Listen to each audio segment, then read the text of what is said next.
Disclaimer, we'd like to note before the start of this interview that the opinions about to be expressed by the guest on tonight's Gettin Salty Experience podcast are that of the guest and do not directly or necessarily reflect the views of the host of the Gettin Salty Experience podcast.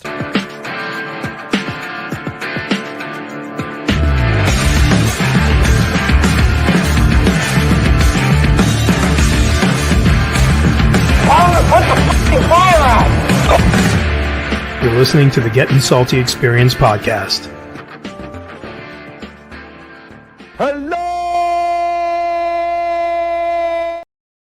That's right, Roofy. Hello! And welcome back. Gettin Salty Experience podcast, the only one that brings Firehouse kitchen table to you. 3 hard-charging brothers we got tonight, bro. I got them. I was on them. I'm like the Canadian Mounties, bro. They always get their man. I got them. I got the Patos boys, finally. I'm a little concerned. You a little bit? Well, Greg hasn't started drinking yet, so it's well. It should be the good. last time we had 3 brothers on, you know how that went.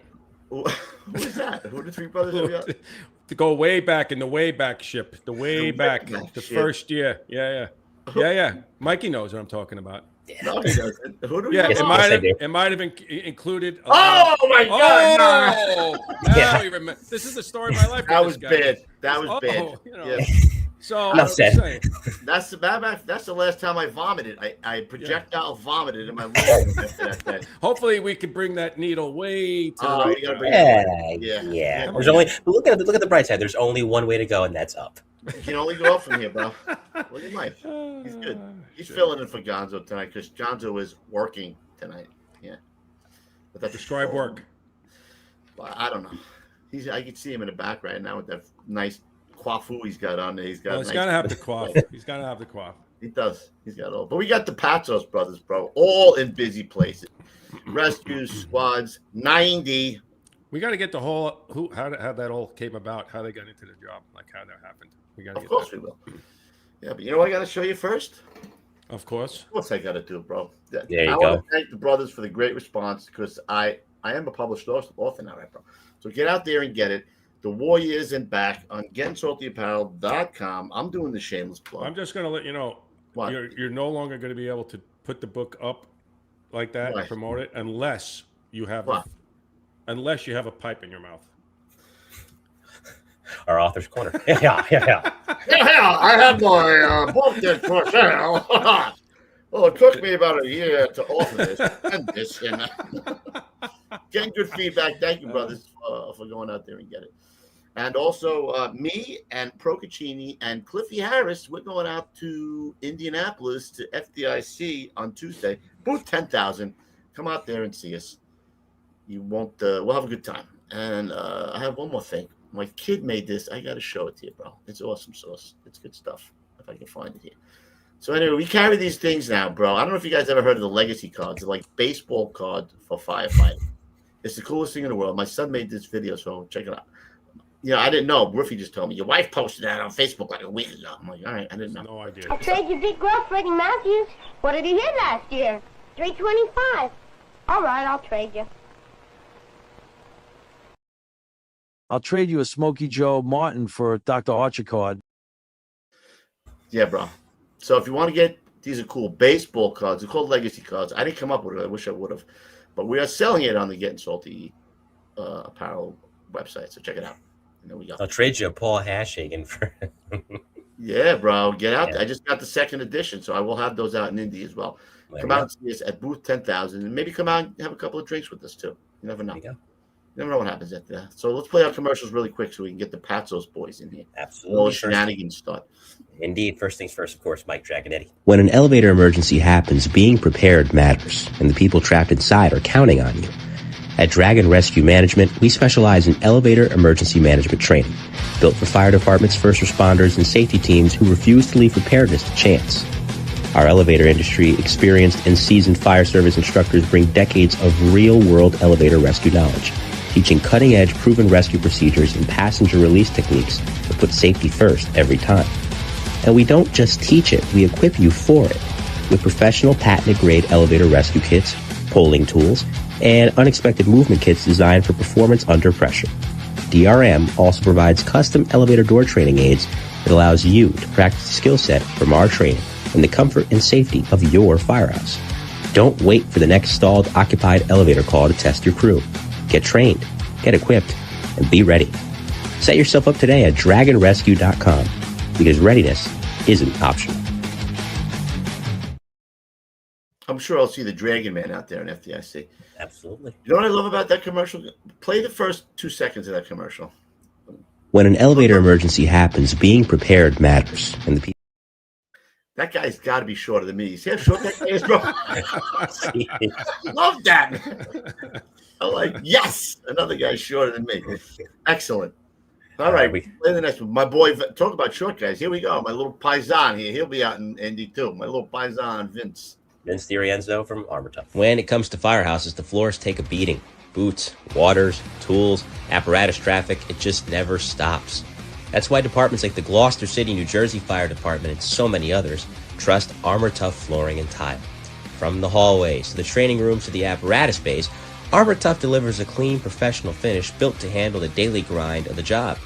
Durable, seamless, and designed specifically for high-demand public safety environments, this isn't just flooring, it's infrastructure you can count on. And it doesn't stop at the floor.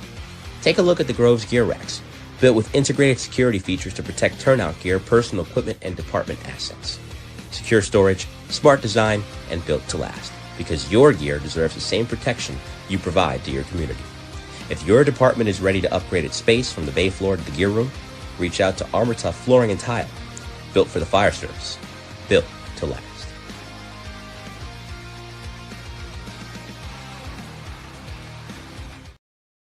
Is that the new music that you put in there, bro? Yes, indeed. Nice. I like it. You're rocking out there, bro. Thank you very much. All right. I think that's it. What are you laughing at, Ruff? You got something on your mind right there. You're thinking about when he says, I'm not an Indian guy? Yes, for We're context. having technical difficulties. If you had to see the pre-show, we should have taped the pre-show. We should have taped it. We should have taped it. Greg is like, I don't hear it. I can't hear Paul. I can't hear Mike. I can hear you. Can't hear you. Paul's like, oh, I can hear him. I can't hear him. Greg's like, what's going on here? I don't know what's going on. I had to do it myself. I don't even know what's going on here. Yeah. Greg's already dropped and then Mike, what did Mike say? What did Mike say? So for context, yes, there were difficulties. I'm like, I know I look like an Indian IT guy, but I'm not actually an Indian IT guy. The best I can give you is, have you tried unplugging it and plugging it back in? Plug it in, plug it back in. Will you plug it? I am in Bangladesh. I would plug it in. For English, press 1. Look at him. All right, who's going to give the Greg the Patsos the F-bomb count? Somebody's got to count the F-bombs. Gons, you're in the back. You do that tonight. Greg is definitely leading. There's no doubt. Yeah, and I even gave him the warning, and he's still going to lead it. There's no warning. I told him, feel free to drop the F-bomb. No, listen, I got it. I'm just saying. Yeah. All right, let's get it. I got to get to the only, because Gons is not here, so I'm in charge of the sound effects. All right, you ready? Yes, hold on. All right. Now I'm ready. Go ahead, Ruff. All right, we'll go in age order. Coming to the stage, Tommy Patsos. Woo! Hey, what's up, boys? What's up, brothers? Greg Patsos. What's up, boys? And my man, Paul Patsos. There it is. What's up, boys? Wow. One better looking than the rest. I don't know. Yeah. Are there any other Patsos guys that we don't know about? Just girls. What's that? Just girls. How many girls? Two sisters. Two sisters. Are they hot? Yeah, I ain't commenting on that. All right. Before this gets totally off the rails, let's get patriotic. All right, here we go. I pledge allegiance to the flag of the United States of America and to the republic for which it stands, one nation, under God, indivisible, with liberty and justice for all.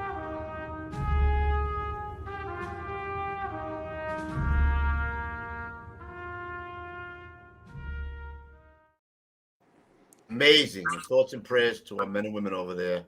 Doing it, bro. They're over there doing it. Yep. Keeping us safe. All right, so let's get started here. Let's talk about, so now we know there's 5 years, right? Let's talk about where you guys grew up. We'll go to Tom first. Give me a little early background. Are you the oldest, Tom, out of everybody? Yes. Yep. I can tell. Yep, no Well, problem. I'm 58. 58. Where'd you guys grow up? Well, I was born in Bay Ridge, and then moved out to Long Island, so I lived with Bethpage pretty much most of my life until I got married in '82. Then I moved to Comac. What did mom and dad do? They both work? My mother didn't work. My father worked, and he worked in banking, chemical bank, and a couple other places over the years. Grumman's, he worked for Grumman's, Bethpage, for a while. Yeah, I was in the volleys in Bethpage with all these guys. Got on there like in '78, did 5 years, and then went to Comac. So you all started out in Bethpage Volley, right? Yeah, Was Dad a volley? No. So where did the fire department come in? Who started this? He wanted us to go to college, you know, like he did. He went to St. John's. And I said, Dad, no. Man. Silly man. We're all too stupid to go to college. I know I'm not going to be a millionaire. I said, but you know something? Since I was 5 years old, my grandfather, he got me a little pedal fire truck. And I always wanted to be a fireman my whole life. So I got into the volleys, took the test. I think it was like 79. Took a couple of years to get on, you know. And I couldn't wait. You know, I was excited. Right. And then I bought a house in Comac, and then I joined the volleys in Comac. And then I got on in '82, September of '82. So you guys followed. Who was next in line? Greg? Yeah, then it's well, we have my other sister Lucy, then my sister Donna, right, and then me, and then Paul. So you just followed your brother's footsteps, and you wanted to be a fireman too. Yeah, he was in the volleys. I was a kid. You know, right. He's like a dinosaur. So you know, he was in the volleys. I was still in school. You know, you were still kicking shit out of your I was still in elementary school. You know, but yeah, I just same thing. You know, I loved it. I used to buff the scanner. I used to buff the city radios when he used to work. I used to buff Brooklyn all the time. You know, and just. Same thing. When I got of age, I joined the volleys, you know, and then I took the test, and you know, I did great. Then you know, you could take the test and get straight on. Then, like now, right? Forget about now. But took the test. I did great. I was in like the second class or something, I think, of 90, and that was it. You know. Was that your test roof? Was that your test roof? Yeah, that was. Yeah. Mm-hmm. So you must have been like, yeah. So I think I was 1172, and I got on in 93 because they weren't hiring. Like I think 90. Was that the 87 test? Yes, I was. Yeah. Yeah, it had to be because I was 728 my list number. Oh, all right. Yeah. So that's what I'm saying. So from 700 to 11, whatever, almost 1200. They were only taking 100 guys like every 6 months. Yeah, like, they didn't take a lot then because there was so many senior guys. The class before me was October. I got on in May of 93. So it was like 5-6 months. Yeah. Wow. And then Paulie came along, and he's going to be a topper because I know he was the class before me. You had to be because I think I was like 298 or something or 300. So you were the class before me. What was your number? I was in the first class. Yeah. Well, I mean, you know, certain people had to move, you know, into the city to get the 5-point city residency, you know. Right. So 100 written, 100 agility, 5-point city residency put me in the first class. Right. People that got 100 and 100 were like, you know, 3-4 years later. That's crazy. Those 5 points, right? Yes. 5 points. It's crazy. And you know what? The people in Long Island, because I actually, unfortunately, got divorced and actually moved back to the city with my mother. So there was legit. And people were telling me, "Oh, there's going to be a lawsuit. They're not going to enforce this." And I'm like, "You're smoking something if you think that." Oh, they did. I got the same thing: 100, 100, and the 5 points, and I was in the second class. Yeah. So you were foolish if you didn't. And the funny thing is, move into the city, Paul. Yeah, they exactly. assigned you. So my address was in Bay Ridge, and you know, I didn't use anything to get anywhere, so they assigned me to 172. It was close. Right. Yeah. Close. You know what I mean? So I was like, okay.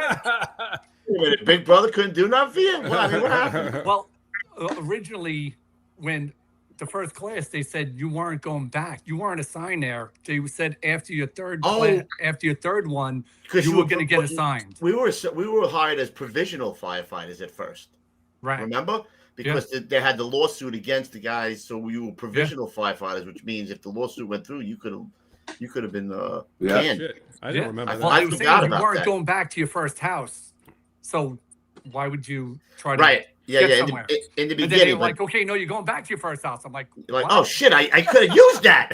Yeah. what the hell's going on here? Who were some of the guys in the volleys that were on the job that you guys were like looking up to at that time? Oh man, Kenny Well, Stigman, Charlie Boyce. Yeah. Oh, Chief Boyce. Yeah. Well, no, that's his son. Charlie was in, Solid boys. Charlie was in 108, and then he Right. then he went over. He went through a couple of firehouses. Then he got captain of 103. Well, in the heydays, he went to 103. You had Charlie Boyce, you had Bistiglia, you had Frank Cantonese, 111. He was a 111 guy. Then he went to the Rock. And then he went to the Rock. Show up for school at the end of his Was it career. Cheese there? Was it Cheese over there? Cheese Who? man? No, the Cheese. No, the Cheese wasn't there. No. Cheese is in the chat tonight. Oh, we were gonna do a shout out to the Cheese, right, Greg? Yeah. Well, yeah. I'm just trying to think who else. The older guys. I mean, actually, we had Brian Hickey. Brian Hickey. Mike Hance. Oh, Hickey, right. Mike Hance.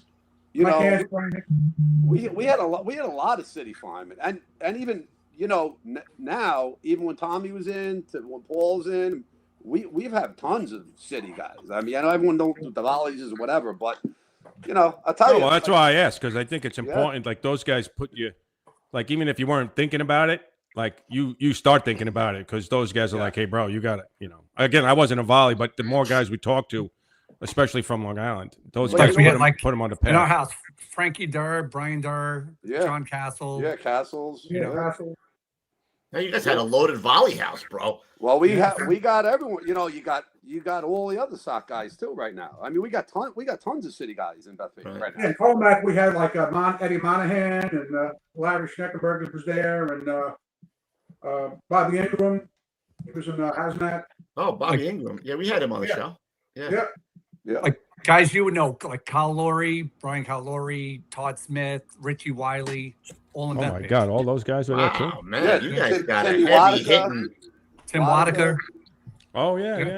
You said Castles, Brian Durr. I mean, Jesus. Don Schmidt. Greg, we also had we had Andy Galgano. Yeah, Galgano. From the Brothers 3 Fire, right? After that. I mean, I'm drawing a blank, but we got a couple of new guys that just got on. We got Richie Smith's kid. He went to 51 truck. He got on the. Oh, I didn't know that. I didn't know his son got in. Yeah, well, he's not. Rich. I think he's almost bigger than his father, little Rich. He is. Yeah, he's huge, bro. Richie's one of the strongest guys I've ever seen in my life. His son takes right after him. You wouldn't know the difference. His hands are like. Yeah, that's Richie's hands. I used to shake his hand and my hand would disappear in his hand. I'm like, what happened? Looked like a baby's hand going in his hand. He probably got like 20 guys, I bet, right now. Yeah? No shit. That's great, man. So when you got, when you were a kid in volleys, you were learning like you were in a city firehouse, because all the senior guys, all the standard operating procedures and everything were from the city. Right. Yep. So those old timers, Charlie Boyce, Canton, all those guys before us, they would train everyone like the city trained.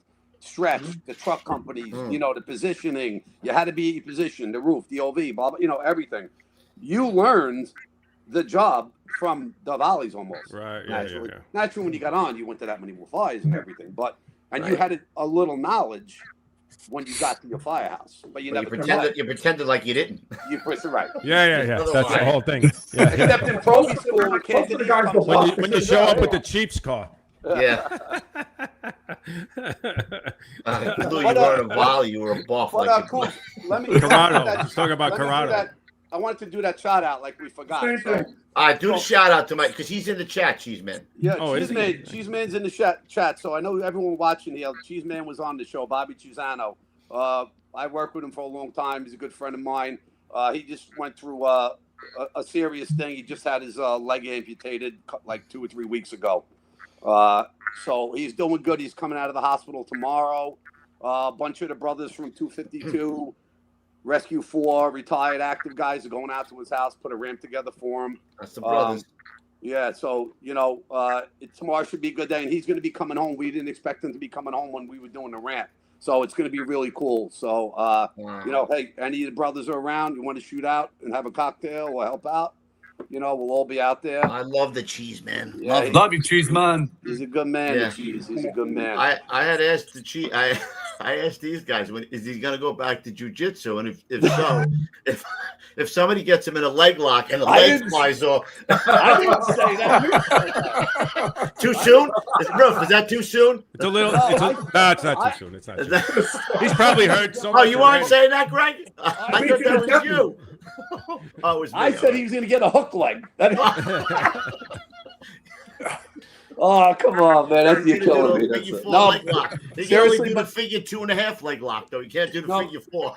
He'd be cracking his own joke. The figure 3. He can do the figure 3 leg lock. He can't do the figure 4 leg. But, he's definitely laughing. I know that. I know it's got to be laughing. I love the cheese. Yeah, God bless him. He's doing well, and he'll pull through it. He's a tough man. And he's just a one tough more son of a quick bitch, one. man. He's another guy. He's a diehard Gettin Salty fan, Ned Jensen. Good friend of all of ours for many years. He took ill again recently. He's in the hospital, St. Francis. I know he's trying to watch tonight, so if he's watching, Ned, I just want to give you a big shout out from all the brothers. Get well, get out of there, man. We miss you. Lots of love for Here's you. to all the brothers that are suffering. Yeah. Oh, what do you got there, bro? I didn't even see that. I snuck that in there. He's got a lot of money. He drinks the good stuff. This is Plantation XO rum. Oh, all right. All right, Tom, let's get back to you. So you come out of probie school. Where did I put your shit? Right here. 82. You go to 290 in Staten Island. Great place, I heard. Oh, God. A lot of work there? When I got there, I'll be honest with you, I was nervous, man. First day wait. Let's back up a little. How did you get to 290? I don't know. I didn't have any connection. Oh, here we go. Here we go. I don't know how I got to 290. I want to tell you something. He was the first, you know. We had this Lieutenant Brown at probie school. Okay, Lieutenant Brown, nice guy. And the day they were giving out the orders, he goes, you know, Patsos, 290. Fucking 290. Who the fuck do you know to get to 290? You go, yeah. I don't know. I don't know anybody. It was like Charlie Boyce wasn't the captain of 103. I'm just saying. Yeah. Go figure. Go figure that out. I mean, I was going to say that, but I figured I let him get in, you know, work his way up there. I don't know. You weren't over the desk. Nowhere else. You weren't over the desk going like this. How did I get to 290? What? Yeah. I had no idea. Yeah, I don't know. Yeah. Plead the fifth on that one. Oh my God. So you get the 290. Are they rocking and rolling back then or what, bro? So I get the 290 and rocking and rolling. I get there, you know, it was like the 18. I mean, the guys that were there were from the 70s through the early 80s. You know, you had Neil Lee Hain, Joe Russo, Lenny Desch, you know, George Reedy, Old Tom Scardina, you know, Wild Bill, Buffalo Calfa. I mean, the whole 9 yards. Gary Howitt, Billy Quick got there. Then we had John Norman for a while. Yeah, we had a bunch of. You got to actually work with Frank Posa, right? Worked with Frank Posa, Joe Walsh, Gary. I mean, they were loaded, you know. I mean, the Rich DeCount Casano. I mean, they went down the line. How long were you there before you catch your first job? Well, I would say the second day we had 3 jobs, 22 runs in a 24-hour period. Hey, Tommy, Tommy, hold on. We got to see that map. Hold on. Yeah, Mike. Wait, pull up the map, Mike. Oh, the satellites. Tom said this map looks like Beirut after the. This looks like Nagasaki. 1951. Yeah. It's 1951. That's 1951. Look at all the houses. That's East New York, Brooklyn. The Star in the middle of Sheffield Avenue. That's where the firehouse was in the Star. Mm-hmm. And then now let's fast forward. Tenements. Yeah, now move forward. 1996. 1996. It's like farmland. Looks like farmland. The firehouse. The firehouse. Go back to East New York. Now, to the left of the firehouse, you got like Alabama, Georgia, all of them. They were all 3, 4-story tenements. They were all, half the block was occupied, half was empty, vacant. There was 3 buildings left on the firehouse when I got there. Then they knocked the rest of them down in the late 80s. There's a bunch of pictures I got there that shows them.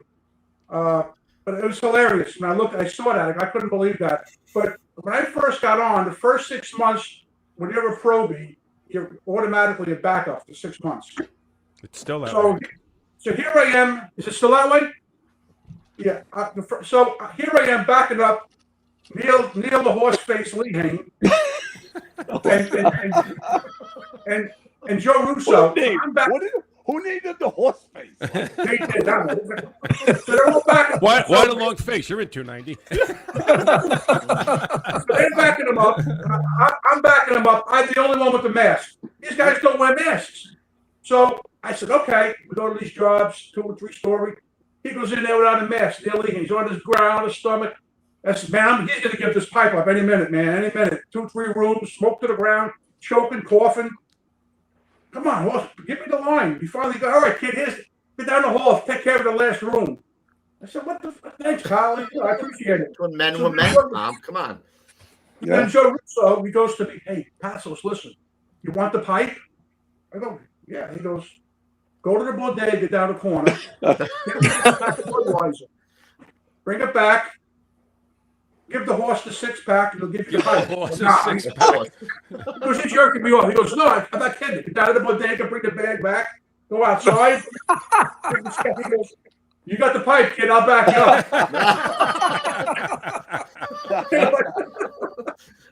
Funny guy, man.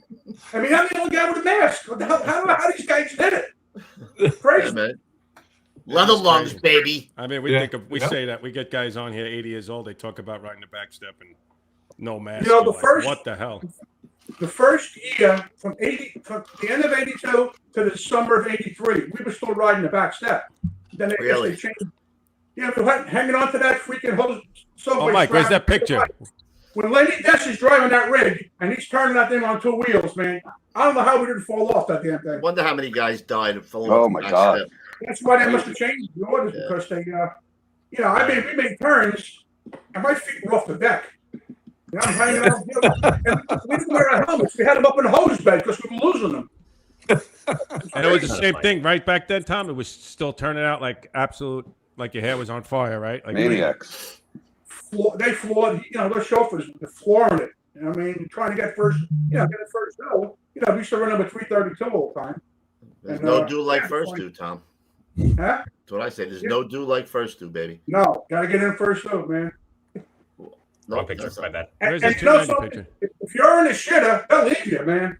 If you ain't. Oh yeah. Now that's we got that one.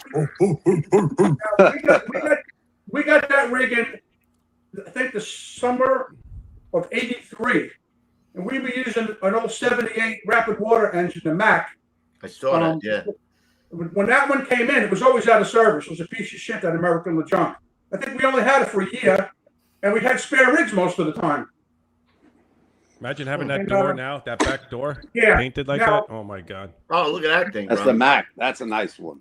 That thing. Now, believe it or not, the first year, Coops, we were the first year I was there, we were still using rapid water. Believe it or not. Huh. And you know how I knew? Because we would go on with the line, knock the fire out, and it was so slippery it would fall coming down the hallway, the stairs. It was so wet, like it was soapy powder, like soapy water. Yep. And then I don't know if they stopped it. The order came, they stopped it, or didn't have the chemical no more, or what? I don't know. But I used it probably 3 times when I was on the line. That's the sperm rig. It looks like a little sperm. Sperm whale juice. That's what we had. Nice. Yeah, good rigs, man. Okay, that's a great picture. That's Lieutenant Walter Stretchman, the old senior man. He's the old lieutenant. He was around in the 60s and 70s. And, all those buildings were gone. All those buildings on that block were gone. Yeah. Oh, look, they're all vacant over there. Look, when I got there, there was on the right side. They were all there except the whole left side was gone, and then the one to the right was gone, and there was only one left on that side. When I got there, there was only two across the street. They're all low projects now, right, Louis? Yeah, the Niedermeyers. But there's two. You see the two buildings on the right that are like boarded up? Yeah. There was those were gone, but there were two more right in front of the firehouse that were still there. And we would have, when we turned out, the guys, they would go up onto the sidewalk because they were making the turn, and they were just gunning it right out of the firehouse, and the sidewalk would break constantly, and the community would complain. Yeah, it was so. Now they I don't think they could turn all the way out. I think they have to turn and then back up and then go. I'm not sure if that's the case. Yeah, we had some good jobs in those 2 stories too. Wasn't Tommy? Hey, wasn't it one time like 291 or 3 the only only building on the whole block left? Yeah, that was. Except the 2 across the street. Except the 2. By 1988, the firehouse was the only building left on the block. On that side. Whose pimp car was parked in front? Wow. Whose pimp car was parked in front? I don't know. Tommy's. That's What is Tommy's that? car. What is that anyway? Hey, you want to hear something funny? You know, that's a fireman's car right there. Oh, no doubt, bro. Yeah, they're like, yo, check out my ride. Well, when they knocked that other building down, when I was there, they made that the parking lot, so we brought all the cars to the gate. Because they used to snap off 2 ice cream sticks in our locks. We couldn't get in the cars in the morning. Oh, nice upstanding. Yeah, you wake up in the morning, you put the key in the car, and there was an ice cream stick jammed in there. Bastards. All right, let's go over to Greg because he was next, bro. So you get on in 90. Yes, right? sir. Right to Engine 252, which we had Captain Graham on. He says that's the little hidden gem of Bushwick, baby. Yeah, well, you know, so I'll tell you a funny story. So as I got older, I used to, like I was telling you, I used to buff the city all the time, right? So I would write down all the companies that I wanted to go to if and when I got on the job. I had like a notebook, like a black notebook, and I would listen all night long and track who was first due, right? Because they didn't have everything on the computer then. And I was like, whatever, like 332, 290, whatever, 231. Who was number 1 on your list, bro? 218 or whatever, right? Yeah. I had like, orders come out, they're like 252. I'm like, I wasn't on my list. Wait, hold on a minute. So 252. What the fuck is that? The instructor, 15 pages, got nothing. At probie school, they hand it to you, and they all used to wait and see your face, Yeah. So I was like, he's like, what's the matter? I'm like, no, nothing. It's all good, But like you said, though, it was a kind of a little hidden single engine, no running, really decent amount of work at the time. It was still the 90s. You could go you could go to Glendale and get good food, right? I mean, because all that was still Yeah. right? So we used to go over to Myrtle Avenue, go shopping. Every time I worked there, we went to Myrtle Avenue to shop. That's a great spot there, man. So by themselves, old Brooklyn Firehouse. That's a great spot. Oh, that's right, the BFD, because, right? Still, it was a big football house, whatever. Then, even though I wasn't playing football anymore, but a lot of guys went there. But it was one of the best things I ever did because clearly I never left there. Especially, we had so many good older, like Tommy said, senior guys that were there.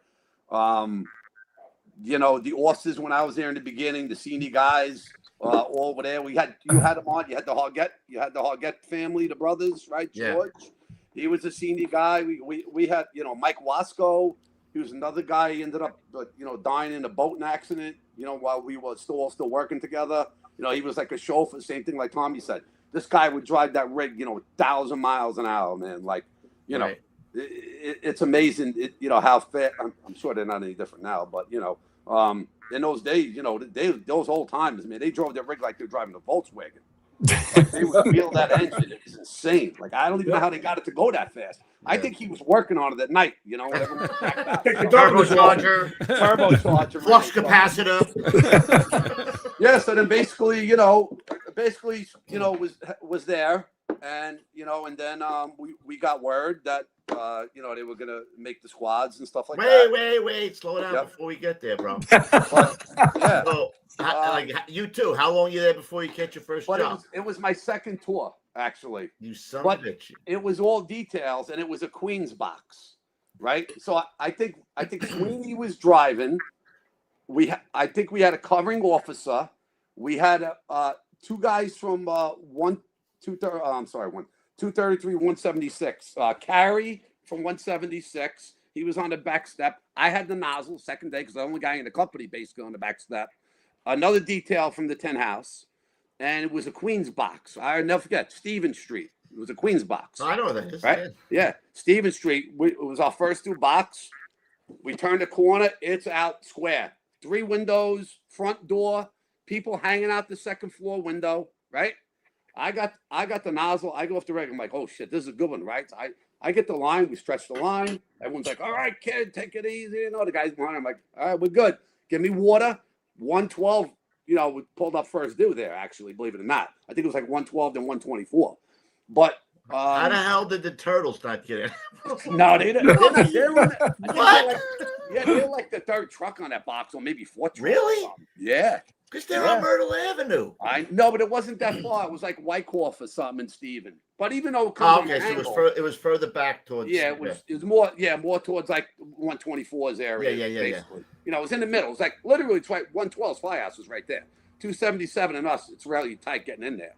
But we got in there first. But I always forget. You guys remember? I think it was Larry McCarthy. You remember? He was a Lieutenant 112, old timer, little short guy. I have to know him. I have to know him. Short guy. Kevin would know him. What? The guys in the area from you knew the guy. It was like a legend right there. I know. You know, he gets off the rig. I'm waiting for water. I got the nozzle at the steps.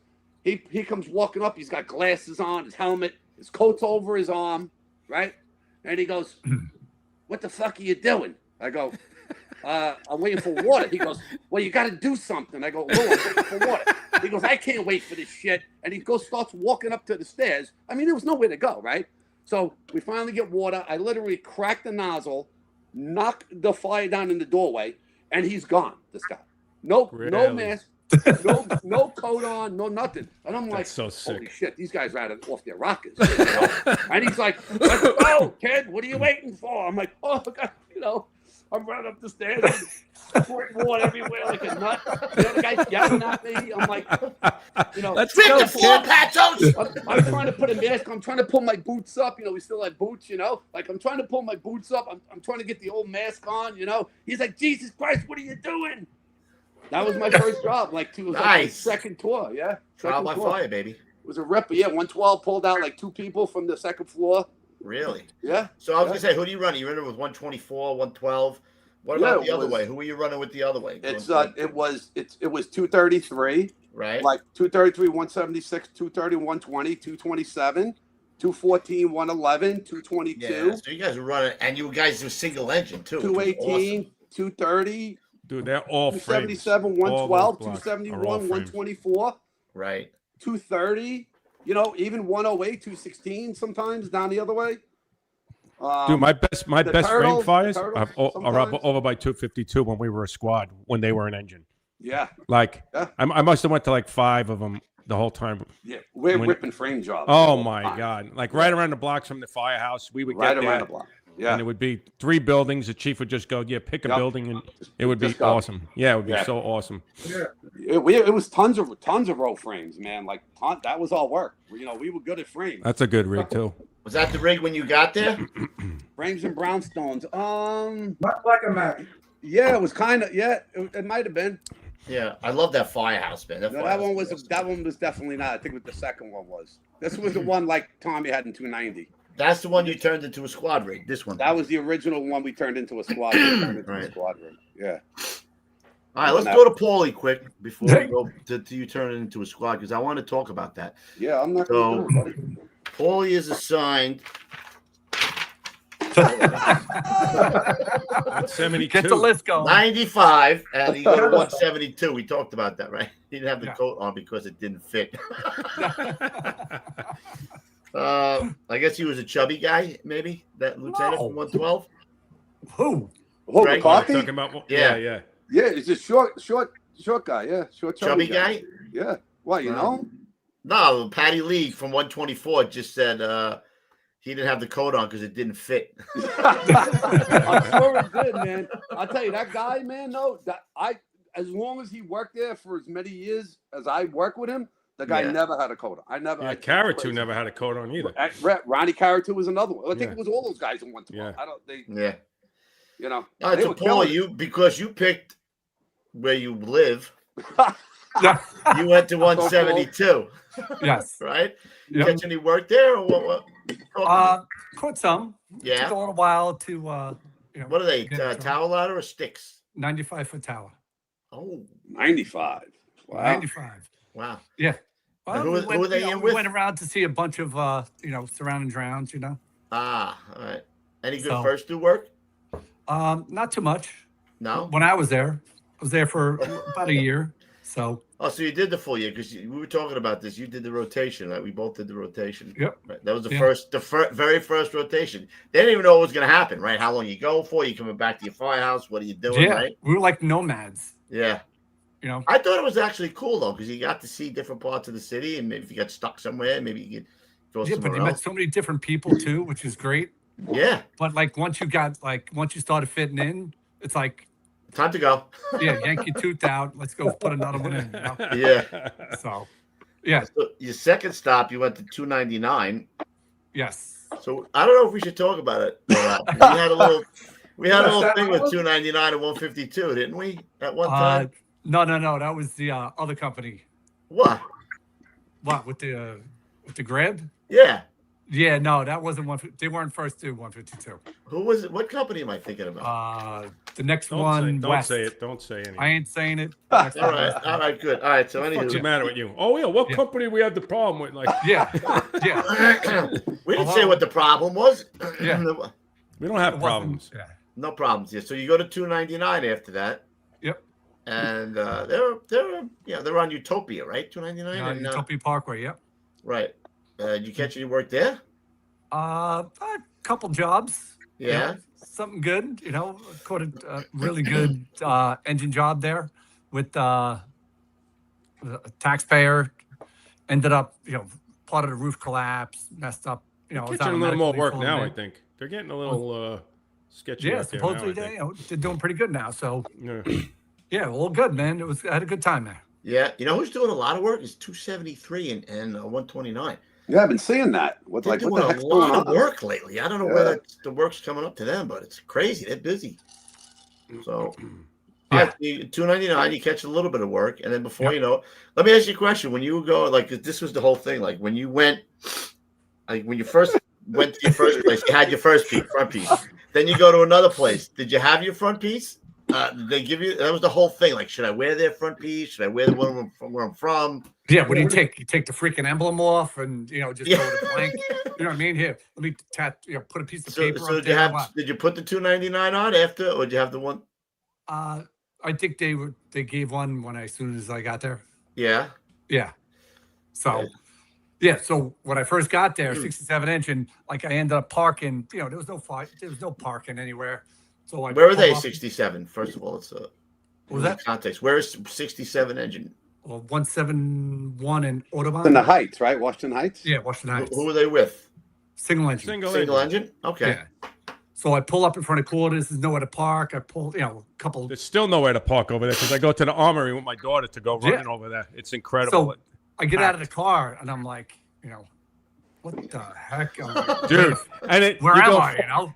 Dude, they're all 7-story, 8-story buildings. 10 times that my car's locked, and I hear from it's a little third floor window. There's this big lady leaning on the window. She's like, "Don't worry, Mr. Flyman. I'll keep an eye on your car. Nobody's gonna mess with your stuff over there." I'm like, "What?" And it turns out, Dude, it's sketchy over there. They're in charge of the, she's in charge of the drug dealers on the block, and they don't want to bring any problems. They didn't want the cops there. Nah. Nothing's gonna happen to your car because we don't want the cops on the block. I'm like, she was the cider, bro. I'm like, perfect, thank you. Went into the firehouse and nothing ever happened. So all good. Oh, we lost Mike. What happened to Mike? Yeah, he's taking a break. You know what the problem was with that rotation, though? The rotation, no one wanted these guys. They're leaving, Like the job thought, Well, they were afraid to put any kind of work into you because you weren't going to stay there. Right. You know? Yeah. But also in the same token, if you were a good guy, they were like, "Oh, this is a good guy. Why don't you come back?" And after the rotation? I remember the rotation, guys. What happens is now you got 3 years on the job, and you still not that you wouldn't act accordingly if you were in the same firehouse, but now you got to really like. Oh, you start over. You again. still Start are, all yeah. over. You're starting all over. Yeah. It was a pain in the ass in that regard. Anyway. And then all of a sudden, like if you went back to your first house, like if I went back before I went, if I went back to because I went to 288 afterwards. But if I went back to 172, like where do you fall? You know what I mean? Like are you a guy with 3 years? Or you starting over again? When Yeah. No, you ain't got 3 years there, so you're the bop again. Right. Yeah. Right? I mean, Well, at least you got to see the city. You got to see different boroughs where normally some guys go somewhere and they stay there. They're stuck there. They're not going. Oh, that was the job's, idea. Like go to different boroughs, see different areas, work in different buildings. I mean, I don't think it's a horrible idea from in that regard. You know what I mean? Right. But yeah. How'd you do on your notebook? That's great. Dude, I got so many red marks in that thing. You're like, you're not following AUC, blah, blah, blah. Yeah, blah. I'm like, I remember all the guys writing and everything. If you left your notebook, if you left your notebook out, forget oh about my it. God, they would fucking write the stupid, draw a giant penis in it or something. See, like the good Tommy's thing like, you had a fucking notebook? But it's like when you get to Bushwick, right? And you know, like you had the captain goes, let me see that fucking notebook. Right in the, fucking write in a notebook. Go learn something. Yeah, Stop but you had to writing bring shit. when you went down to the Rock, you had to bring it with you, and the chief would look at it. Yeah, look at look at this hunk of shit. Who wrote this? Yeah, My God, I didn't write nothing. So Where's your notebook? My captain who wrote that? Your 2-year-old? Yeah. Would you write that with crayon, Paul? So you go. What happened when the squads came? So you in 67 engine, and of course, like it comes out on the order, and you're like, I think I'm gonna go out and try out, but you don't know if the union's like, oh, you can't go down in your own time, and if you're on the rotation, you can't go, and so how'd that work out for you? Yeah, so it worked out. I mean, but how did it? Of course it worked out because you went there, but did you go to the tryouts? Did you? Well, I had. Yes, I did. I went to the tryouts. Right. And it worked out. So knew a bunch of people there. Dennis Murphy, of course. Who's making noise over there? Who knew pretty much? Not me. My brother Greg. So everything worked out. Timmy Kelly. Oh, who did you know? Did you know Murph? I didn't. I knew Murph. Oh, now. Do you want to hear the real story? Hold on. Greg, can I hear the real story? What happened? Is that your beating around the bush? Supposed to say that? He's like, yeah, it kind of worked out. Everything worked out. Yeah, it kind of worked out. It just worked out. I don't know. Oh wait, now you guys catch on, right? It wasn't really no big story. I mean, like I was pretty friendly with Dennis from out on the island and stuff like that. And when they were making the squads, he was, I guess, going through his guys and stuff. And he had. We were talking about something different one day on the phone. He said, "Hey, I'm looking for some big guys. You got any big guys? You know any big guys?" I said, "Well, matter of fact, I got a big dopey one. I got a big dopey one for you." I go, "My brother, but he's coming out of the rotation. Mm-hmm. I don't know what you could do." He goes, "Don't worry about that. Does he want to come here?" I go, "I would say yes, but I'll call him. I'll have him call you and that was it. That was really it. It was cut and dry." And then did Murph call you? How'd it work, Paul? Oh yeah. He called me. He's like, "Can you work the first day?" I'm like, "Oh, I forgot." You did say that. I'm like, "What?"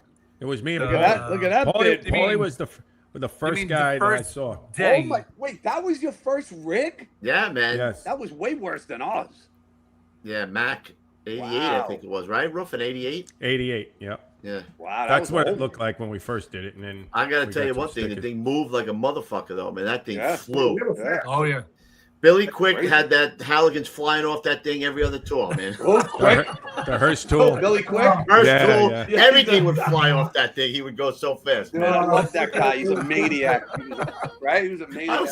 I'm in the rig one day, bro. We're going to Sunnyside Yards, right? Rescue 4's rig's already there. I'm sitting facing forward, and he's fucking flying in the Sunnyside train yard. And I see the 4, and it's getting closer and closer and closer. And I'm leaning back like this, and I'm like, holy shit. And all of a sudden, boom! He hits the Rescue 4's rig. No, he did not. I swear to God. Come on. What the fuck? Oh, He was crazy, man. Was that the job where they couldn't get out the back doors? Who? 4? 4. No, I don't remember that. I remember. I think they pulled alongside them, Paulie, and they couldn't get out the side door or something. I don't remember that. I remember something I about went to a that. job and he came so close to him. He hit the back bumper. That and had he to be the couldn't job, get out then. the back door. It could be. I go to a job and he's like, quick, you He's a maniac. He was a maniac. He's a maniac. Yeah. So you wind up in 288 with the rest of us. All right, we'll switch back to Tom now because I got to hear this part of the story. So, Ruff, you can chime in on this one, bro. So, where'd this go? Oh, here it is. God. So he stays 8 years. Demolish my can. No, that wasn't the ring that demolished your cans. That was the new one, Patty. 8 years in 90, and then you want to go to a truck. And you would think, Ruff, you're in 90, 103. You know what I mean? Like the natural progression. It's a natural progression. You got to go to 103. Oh, no, not in my house. He goes to 123. No, he doesn't go to 175. He doesn't go to 176. He doesn't go to 120. No. He goes all the way to 123. Right. Here it comes. Wait, go ahead. 123, great truck. I mean, you guys know they ran in with everybody, 111, 113, 132. Occupied all around. They had a great area. They had all different types of buildings, frames, 4-story tenements, mercantiles, Queen Anne's, brownstones. They had everything, okay? So they had very high occupied OSW hours, they did a lot of occupied work. And when I was in 290, I loved it. I mean, we doing 30 runs a night. A lot of ERS boxes, a lot of vacant, a lot of semi-vacant. And I said, if I'm going to go, I want to go to a truck in Brooklyn, something different, a variety of buildings, that kind of stuff. So I talked to Frank Poser from 103, senior man, about it one day. And I was mulling it around, and I said, look, Frank, I was thinking of going to 123. I said, no disrespect to 103. I said, you guys are great, all senior men. I said, you guys went through the heyday. He goes, I understand, Tom. He goes, well, we went through in the 70s and the 80s here, up until now. He goes, we did a lot of work. And he goes, I can't fault you from going, to it's a great truck. And I don't fault you if you want to go there. Don't feel bad. You got my blessing to go. I said, all right. So I thought about it. I went over to 123, had a meeting with Captain Conlon. He was the captain at 123 at the time. And I had a lot of, the WRI, 290's WRI was one of the highest in the city. But that's how they were taking guys. If you were going to a firehouse, I guess the captain was looking at where you came from. I guess they were looking at your WRI. We had very high WRI points. So when I interviewed him, interviewed me and everything, he said, okay, I'll take you. We have an opening. So I went over there, and we had some good officers there. Mike Rogers, Tommy Dans, some good officers in 123. And, I felt bad to leave, but, I wanted something different, with different types of buildings, more occupied. And nobody busted your balls at all? Oh, they did. You can understand. Oh, they did. They broke my balls the day I got 290. It was all senior men. The first year, I lived in a house watch the first year. I took all the senior men's house watches, day, night. I mean, I lived in that house watch for a whole fucking year. You know what I mean? It was like, Frank Poser's got it. You think I've been letting him sit in a house watch? I did the house watch for a whole year. But then, you get some of these guys, like I'm not going to mention names. They come over, 103 from another company. He's there like 2 years. He goes, oh, you know, that's bullshit. That's a slap in the face for 103. I go, I didn't slap you in the face. This guy here, he's telling me where I want to go. Greg was doing this because Greg wanted to go. Remember, Greg, you wanted to go to 103 for a while, remember? Yeah. You had a problem with the same guy I was talking about. I got to find out this guy. But you know something? The senior guys there understood. And to be honest with you, like, John Norman was there for 3 years, then he went to rescue too. And there was a big turnover from 82 to like 85. They were all gone. Most of the senior guys were gone. They either got made lieutenant or they retired, So it was a big turnover then, But yeah, I mean, we did a lot of work over 123. A lot of good fire duty, a lot of good second duty, truck work. Mm-hmm. Ran in rescue tool all the time. It was a pain in the ass, those guys. I was going to say, was that a pain in the ass? That had to be a pain in the ass. Well, the problem is they were right like 2 blocks away, and the problem is who's first due. If they get in first, are they acting as first due truck, or we're acting as first due truck, or we're acting as second due truck? So when they get there, they're doing what they're doing. No one's going to the roof. No one's going to the ring. They're all going inside. And so that was a big issue we had with them. Always the issue. Always an issue, especially they were that close. We turned the corner, they were in already. It's like, holy crap! Just go to the roof, get the roof, go to the Tommy, roof. they're not the gentleman's rescue. You know what I'm saying? No, the gentleman's rescue. No, Bulldogs about the gentleman's rescue, right? So you do know, like, you do know when he was in 123, he had the riots and shit. Yeah. No, and we're gonna talk about it. They flipped a car. Oh, you're talking about the I just did something on that, Mike. What was that? What do you call it, riots? The Crown House riots. Crown House riots. It's racial tensions between the Jews I actually worked there. I got stuck there. Yeah. I went in that tour when it started hitting the shit into the fan, and cops didn't want to call the National Guard or whatever, and it told the police not to do anything. I went into that tour, and I ended up there 48 hours straight at work. Yeah, man, it was crazy. And it was crazy. So they said the only time you're going to go out is for a building fire. Mm-hmm. Cars, dumpsters, everything else, let it burn. And when we did go out, we had to go out with a police convoy. They were throwing bricks off the roof. They stormed the firehouse. They broke all the it was like the movie Zulu. They actually listen. They broke all the glass in the main doors. No. They broke all the glass. They were trying to get in. They broke all the glass in the big doors. We had the Halligans and the hooks were banging, hitting them. So the lieutenant goes, start the engine, stretch 1 3/4. 234 stretches 1 3/4, and they're hosing them down with the freaking hose line. Right. Keep them out of the firehouse. You believe that? Yeah. 48 hours. Did you ever tell Rescue 2 that they should have thrown up their aerial when they got to this? Yeah.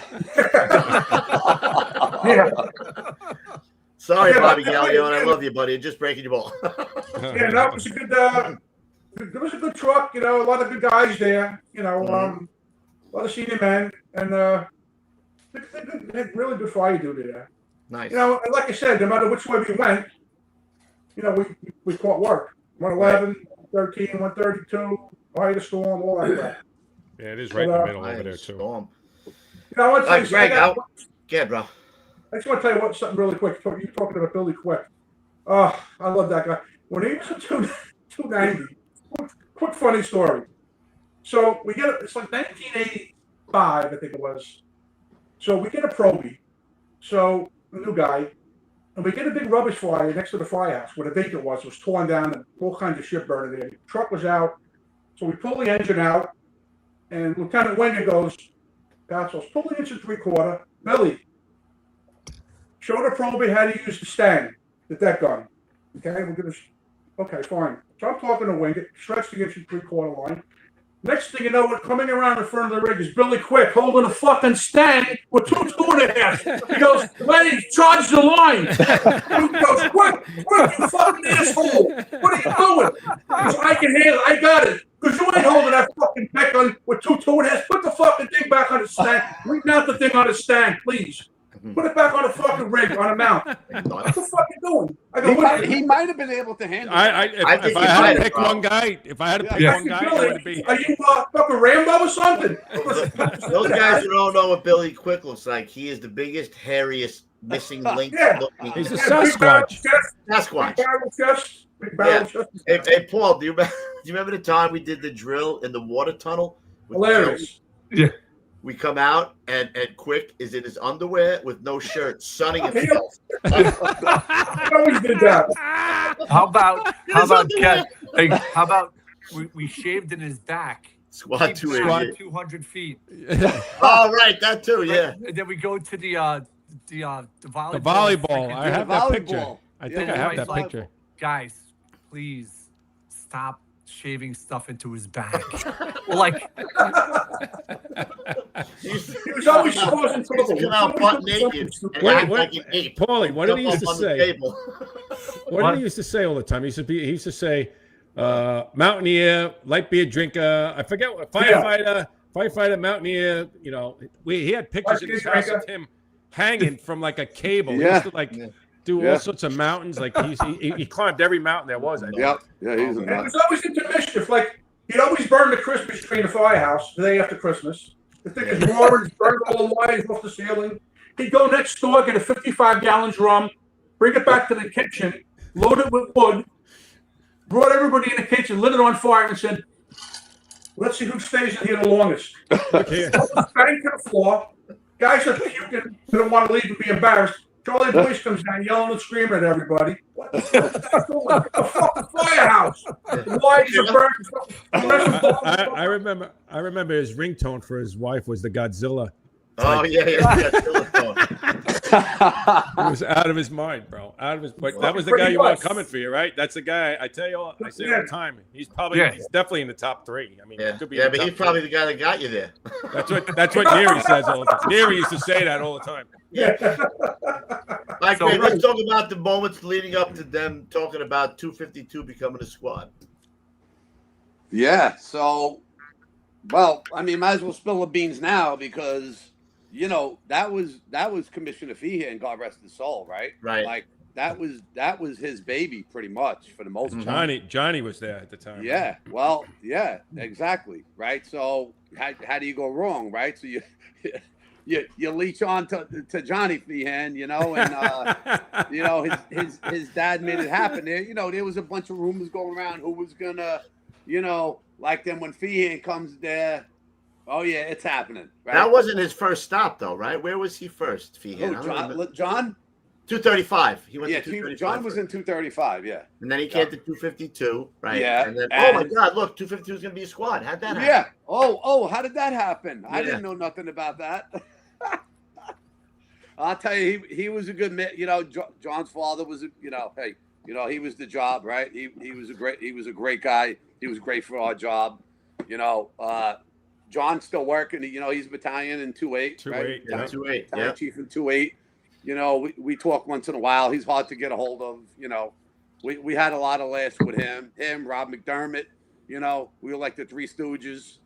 But a lot of the guys, I think we were one of the only squads that most of the company stayed.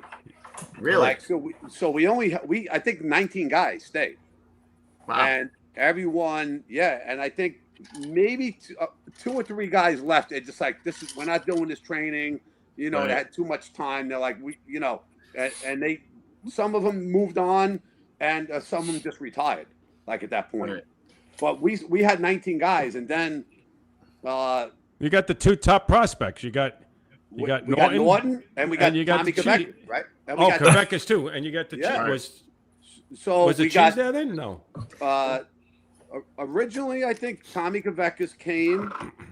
I'm trying to think. It was Cheese came too, right? Did Cheese come? Or no? Maybe I have that wrong.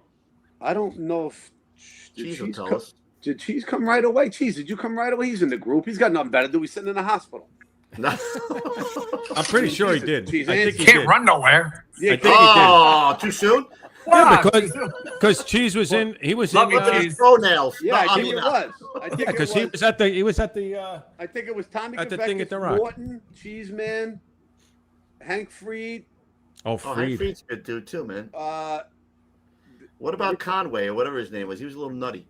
Converse, yeah, he was there though. Yeah, he was there already. Yeah, Jeffrey Converse. I like Jeff. Man. I like him Jeffrey. too. He's a nut, man. I like Jeff. He's a full blown nut. I love him though. Yeah.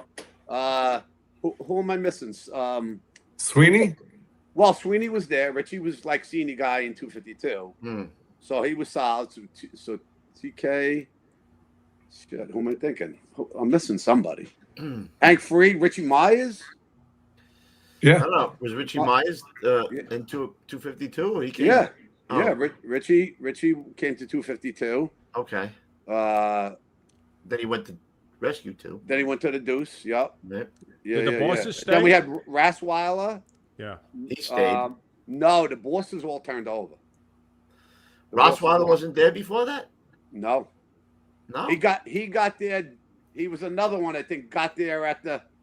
Oh. Yeah. Hey, look at me. I'm in Engine 270 Squad 250. It's like trading inside a stock. Exactly.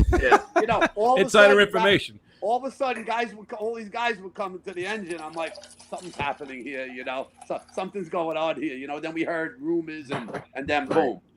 But yeah, we had a good bunch of guys that came in. The other guys that came in, I think it was only like 6 or 7 guys came in, and we, like I said, we ended up getting a really good bunch of guys, solid guys. And listen, the guys, whatever, on the job, when you work in those companies, you work in those areas, you want to go to fires. You're a type A personality, right? You don't want to sit still. You want to learn. You want to do, and that's why most of those guys stayed from the engine. They were the same. Right. They were cut from the same way. They wanted more work, more experience. Was there any friction between the guys who stayed and the guys who came? None, really. I mean, listen, is there always personality? Yeah. But in general, no. It was pretty. I think it was more tough for places like 61 and 270, where half the company stayed. Yes, 272 was a rough transition, right? Like we only had one guy that stayed, so it was easy for us, man. Yeah. Yep. I think 270. They had more Jimmy friction. Juvenello, he stayed, right? He was there. He stayed. There wasn't that many guys. They had a lot of friction. Yeah. That was another rough, but we were like pretty smooth. So. But you guys were very lucky. How was it? Like, I would definitely say Coobs and Paul would definitely agree, I think. When the first, squads first came out, there was obviously friction around, but we never I never had early on, like, people, like cursing or, very few times. Guys would break balls or whatever, look at you funny. But I know that you guys were having more of an issue initially. Well, they were running it with companies like 111 or senior companies. You had senior guys there. They're like, we were running. All of a sudden, we're like the little engine now. Like these are big squad guys, and in one day, July 1st, whatever. All of a sudden, 98. You guys are big truck guys, and we. Oh, hold on. Yeah, we never acted like that, but there was a lot, But in the battalion, most of the companies were pretty good because, like, how could you mad at the guy that you're friends with for 10 years? Yeah, right. Yeah. Right? Like, you're not going to not talk to me because all of a sudden we're a squad. So the senior guys, they didn't like a lot of the newer guys that came to the battalion. Basically, were into SOC. I mean, not the battalion anymore, right? So there was, like, definitely a lot of friction. Definitely, rescue too. Definitely, I mean, you had Galleone on here, right? He would call us, hey, my little yellow friends. Why don't you guys do stuff? He would harass us constantly, But it was all good. Look, the guys wanted to learn. We did all the training, with guys you guys did it. I don't have to tell you, constantly drill, constant. If you weren't drilling and getting up to speed. And that's what sets you apart, right? So you're putting the time into drilling, you're putting the time into, and we're still going to a decent amount of fires at that time too.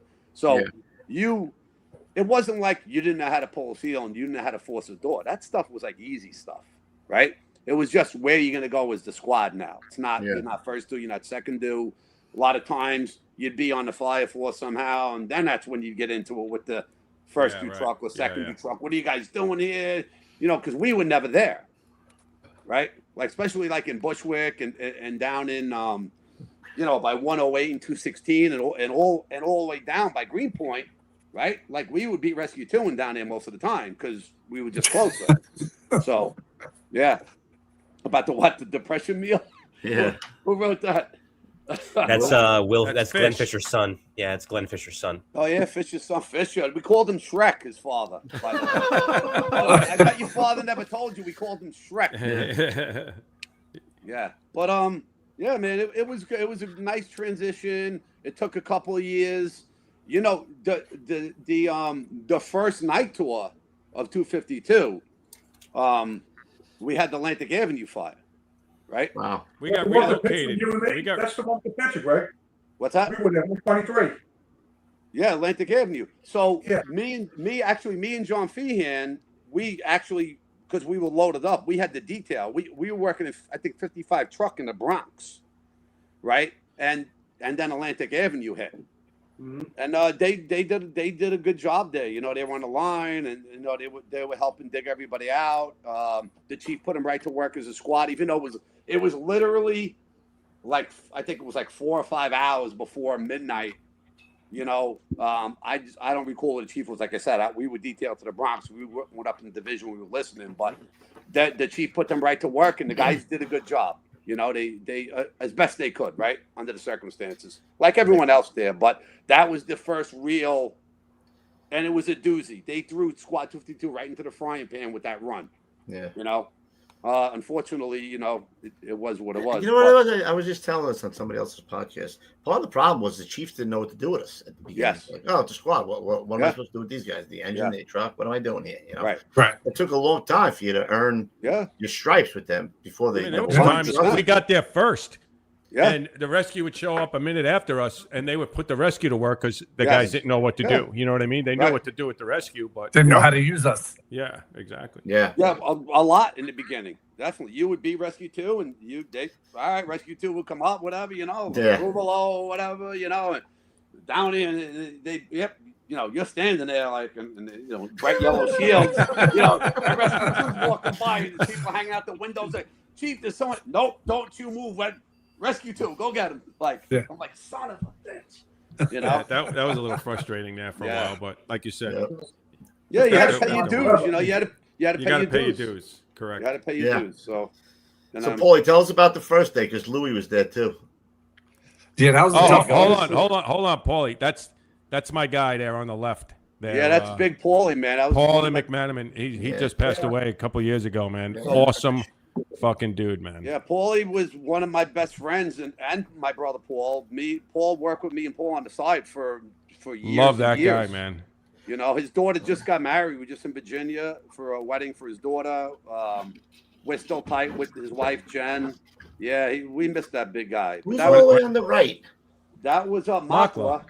Oh, is that Makla? And that's Andy Dinkle, right? Big Rescue 1 guy. Oh, that's the Dink. Yeah, I like it. As a little kid. And that's Billy Guns, Billy McMahon. Oh, and, my God. That's McMahon? Yeah, he's like a girl. Stocky. That's Coop's little brother. He's shorter than me, baby. And then to the left of the door, that's Marco Rezzi, naturally me, and Big Paulie. Yeah.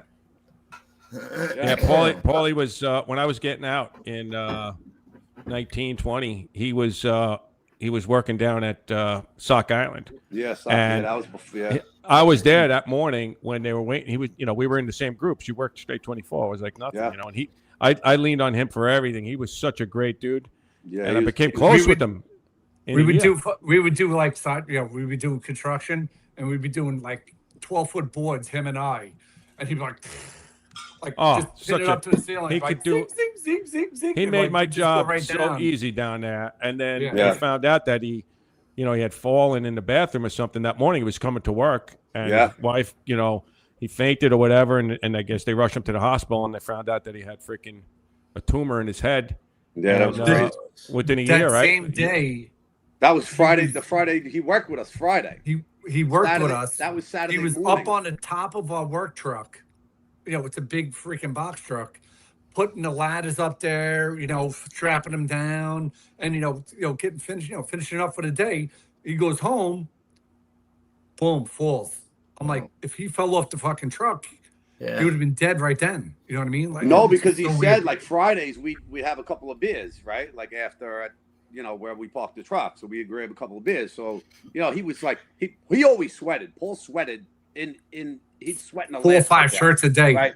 So, but we were doing like a basement job, whatever, and he was sweating so much that day, and he didn't look love at that guy. Oh, you all right? You feel okay? Yeah, I'm good. But he wasn't himself.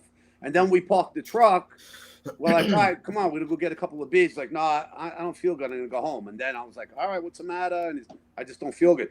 Then that night into the next morning he got up to go to the bathroom, and his wife found him laying in the bathroom. They had to call ambulance, everything, get him that. Yeah, and that was the start of it. I think he came back. He came back for a little while. Well, like, yeah. He came back to work. Well, we thought he thought he had it, and he was doing great, and then boom. So fast. Yeah, he was a great dude, man. I'm glad that you had that picture just to mention his name again because I was talking about. Yeah, he was. We were really tight with him, man. It was a big loss, I mean, amongst everyone else, but yeah. Ruffy, look at his squad hater. Forget it. Truckies forever. What are you talking about? The Tonka truck sipping cappuccino over there right now. Yeah, what are you talking about? With all the hipsters and yeah, right, yeah. With their pinkies up like this. Well, listen, if they didn't hate us, what would we have to talk about? Exactly.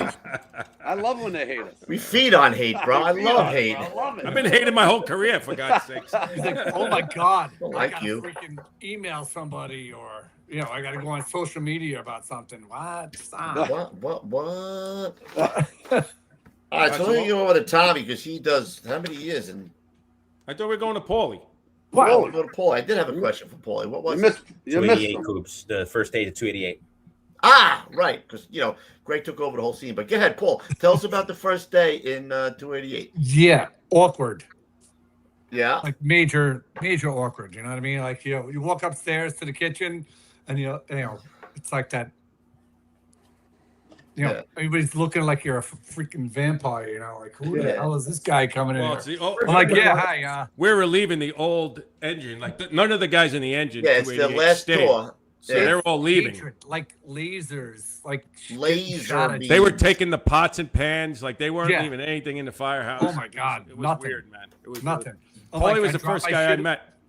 I dropped my shit on the table. I'm like, I'm going to be downstairs. I'll see you guys later. When I walked up, I'll wait for the rest of my crew to come in, When I walked up, Paulie was sitting on the bumper of the engine.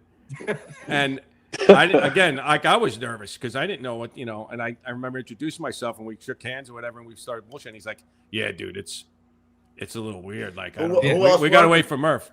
Who else worked with you that day?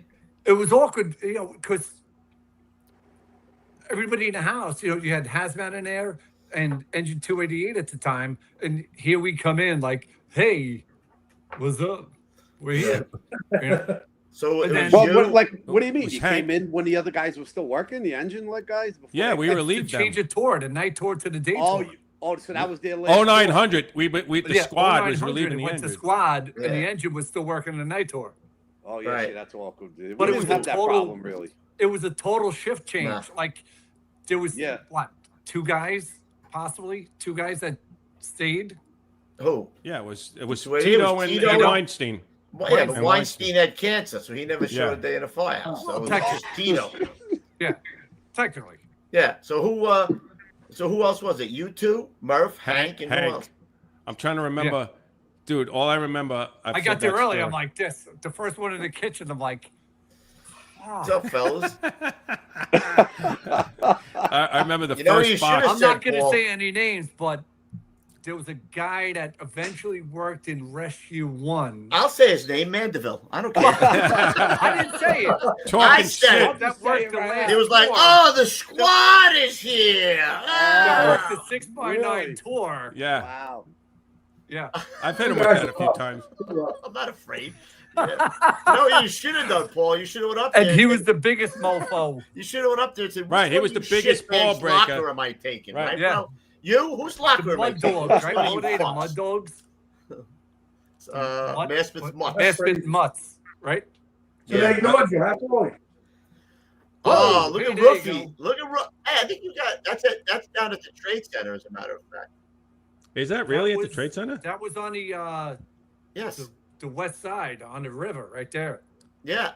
And Look that's at the quaff on freaking Louis. yeah, man. Yeah, Louis, Whoa, that's some check bad this shit out. And we first showed this. I went, well, that guy's kneeling down looks like me. And Paulie goes, it is you, you idiot. It's like that girl stuck her A what? breast around your head and squished it. I had hair back then, though. Look at the hair I got on me, man. Roofie, too, with the coif fondue. Yeah. Look at the, What do we got, a stogie? Louis got the flip up in the back, too. Look. Oh, shit. You got Look the at that. flip up. No, that's What is that? Belisari's hand. No, it's not. Here it is. No, Why let got why let the hair, truth get in the girl. way of a good story? Good point, yeah. Oh, Oh. there we go. There's me and Paulie. Paulie on an extrication. Wow, I was you right are, on the right on the wow, LA. you are little. I knew you were going to say that, you fuck. I knew you were going to say that. I'm waiting. I was counting. So that lady decided to drive into the fucking concrete wall. Yeah. Like the whole 69th Yeah. Street. kid On in the the LA. car. Fucking what a mess. You see the size of that tool, though, Greg? Dude, Coobs Big tool. has been like everything. What was Coobs that, like goes a, to. like a 72 spreader in the old Yeah. days? It was like 6 feet. The thing spread 6 feet. I think we acquired that. You know, it was like before anything. What were you But going to say? Coob's what? I said now? Coobs, no matter where he is, somebody's got a camera to take like Don't hate me. Don't incredible be a hater. pictures. This whole 9/11, there's shit going on everywhere. It's pure pandemonium. Coobs takes a knee. Like, we just come out of some shit. He takes a knee, and this guy takes a picture of him, and it's like on the. Oh, wait a minute. It's like, Hold on a minute. Wait. On the cover of the it's New York like Daily it's News. on. he's gonna- It's on wait, the he's gonna cover. reenact it. What the I'm like, hell? are you fucking kidding me, dude? You know what's funny about that picture? You know, Kevin had the tool, right? And he fucking sticks it in, you know, the door.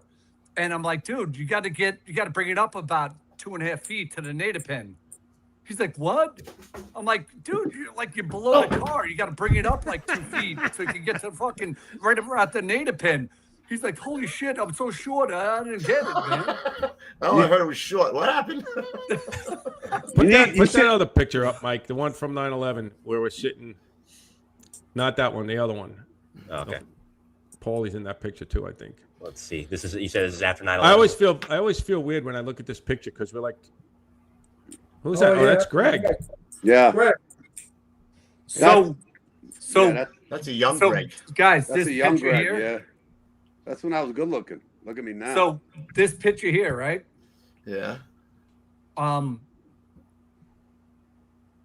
We talked earlier in the day, Greg and I. So we were supposed to do, side work together. And I'm like, listen, man, I stopped on the side of the road. I made a phone call. I'm like, listen, man, I'm fucking going back in. It's a fucking major incident in Manhattan. I said, he goes, all right, fucking be safe. See you later. So I left, turned around, and that's the last communication that I had with Greg at the time. Wow. So he thought, in this picture, he thought I was fucking dead. yeah. I haven't spoke to him like for hours. So he's like, oh shit, you went back to 288, you're fucking dead. And he's like, holy shit, he's fucking gone. So that's what this picture was. Yeah, so that that picture was like in People magazine. This Yeah, freaking People center- magazine. I was a centerfold, bro. Look at you.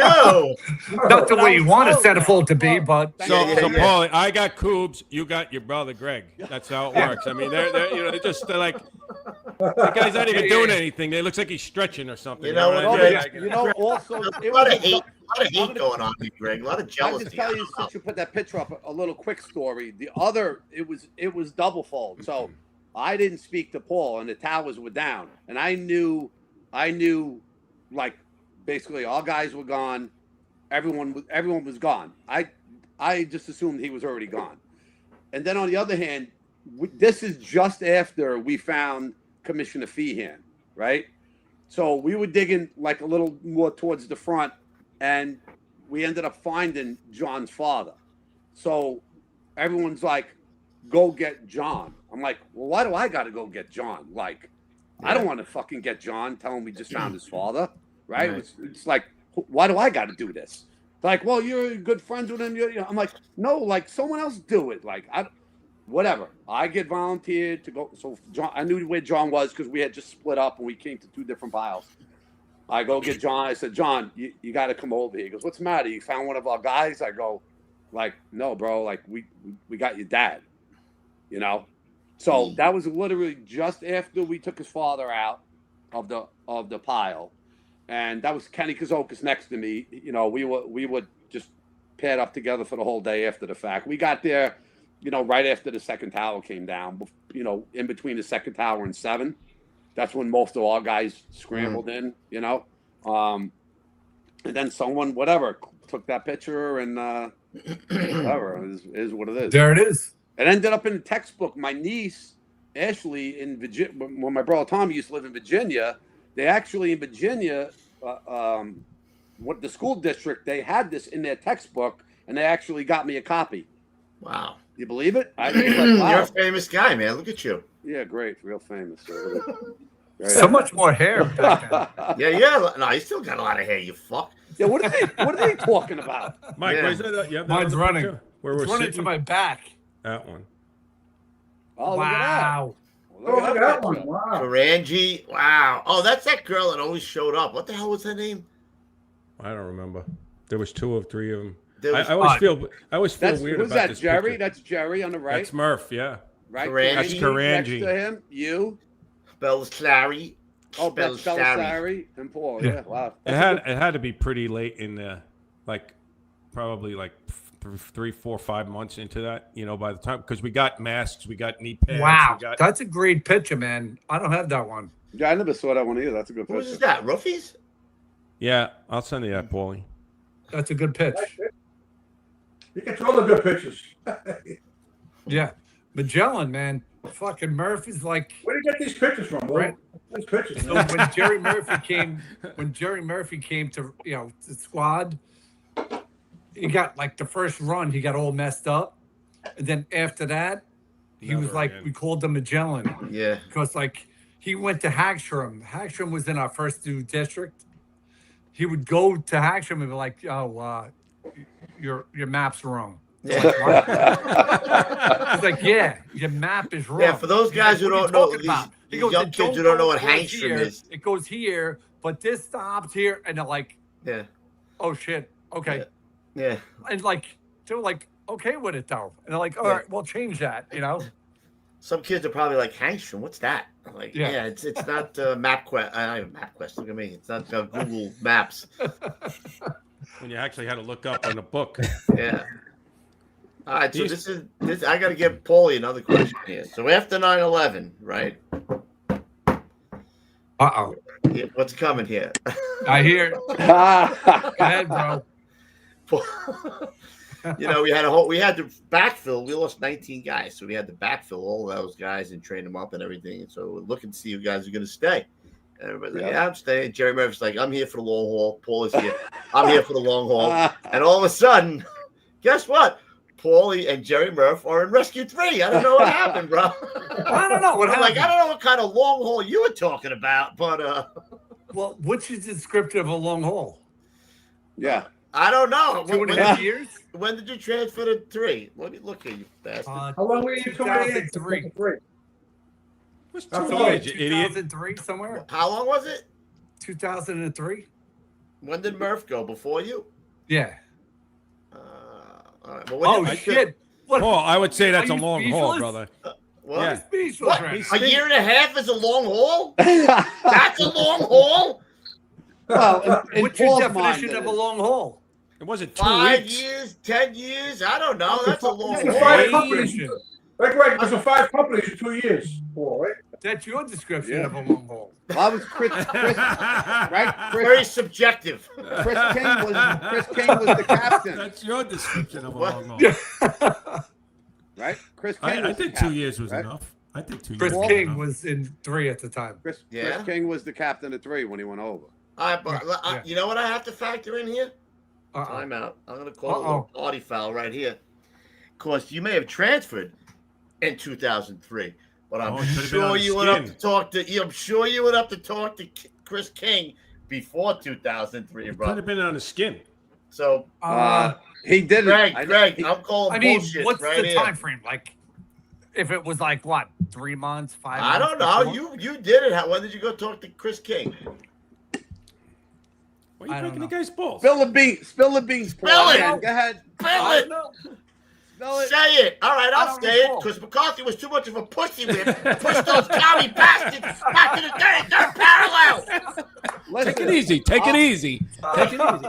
Hey, take it easy. I was pretty good friends with Chris King also. Who are you not? Holy shit! This guy was. He formed your whole career, Paul. I didn't. I'm just saying. You need steps sometimes. Everyone was looking for people, right? Yeah. I naturally, guys that had some time in the squads after 9/11 could have mostly more senior guys could have went to any rescue at that time. Right. Right. That was your window if you wanted to go. You were going. That was the time to go, bro. Yeah. They got wiped out. We got wiped out. They needed to rebuild. We needed to rebuild. Everyone was getting phone calls, including myself, to go there, go here. Right. You know, I didn't do it. Some other people were asking. I would just throwing names out because I wasn't going to go.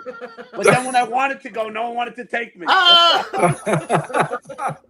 Like So Patos. Years later, I would, when I went to go to rescue, they're like, "Fuck this guy, he ain't going shit." Did you try to go to after that? All I know on, like after Myers went there, and a bunch of guys left, later on. So what happened? You got out before that, or it was just no. I actually went over to Rescue 4 when Joe Gandiello went there for a little bit. About 252 guy. Yeah. Yeah. He asked me if I wanted to go over there for a little bit. I took a little trip over there for a little while. I ended up staying back in 252, to be honest with you. It was towards the end of my career, and you know how that is, right? Right. I mean, great guys, Rescue 4, great company. Just, I thought that's what I wanted to do. Earlier probably would have been better. I thought. Right. At 18 years or whatever, I had 18 and a half. It was just, I was like, you know what? I missed the firehouse. I missed the guys. Right. I want to finish out my career where I was, You know what didn't hurt, Paul? Chauffeur pay, CFRD pay, and special pay, and you never had to get your ass out of the rig for an EMS run. Bingo! So is that what I gave to you? Right. You did. That's why I wanted to thank you. I gave that to you. So just say thank you and just say let's go. I was going to segue that to that. Like, Paul, thank you for going because I got the seat. And you would have had to put like a C4 under my ass to blow it out of that seat. I wasn't going anywhere. Because you were technically like the highest paid fireman, right? Yeah, not technically. In a squad with the seat, CFRD. Yeah, specialty pay. Only difference is that when I drove, I didn't need a block on my I knew you were going to say that, you son of a bitch. You're like, holy shit, why is the wheel so freaking far away? Can't hit the freaking gas. Hey, Kevin, I gotta really put the gas pedal down. Like, I got a question for Tommy. Hey, Tom, did you ever think about going to a rescue? Tom? Nah. Never. Wasn't for you? You like the truck work? I liked the engine when I was in there. I ended up at the pipe a lot. I loved it. But then when I went to the truck, I liked the truck. I didn't want to go to rescue because I like getting in there first, though. Right. Well, but except Rescue 2 beat you in all the time, so what's the difference? No, like a lot of times Rescue 2 gets, they get there, all right, Rescue 2 take off. They drive 20 miles. 20 miles, we don't need to go back. But like over there with Schneckenberg, my buddy allowed him 120. Go over to 120. Hey, Schnecky, yeah. Where's Larry? 120. Where's Larry? Yeah, he wanted to be on the show. Oh, we should have, there's Joe Jordan. So great guy. I love that guy. Listen, you know what? I don't know if you. I didn't have any desire to go to the rescue. But since Joe popped up there, I had the pleasure of driving Joe. Mm-hmm. And everyone says, "What did you do to Jordan, man? He's a hard ass." Never been the same. He went to 252. You drove him for a year, whatever. He's a whole different guy. He's happy. He's laughing. Oh well.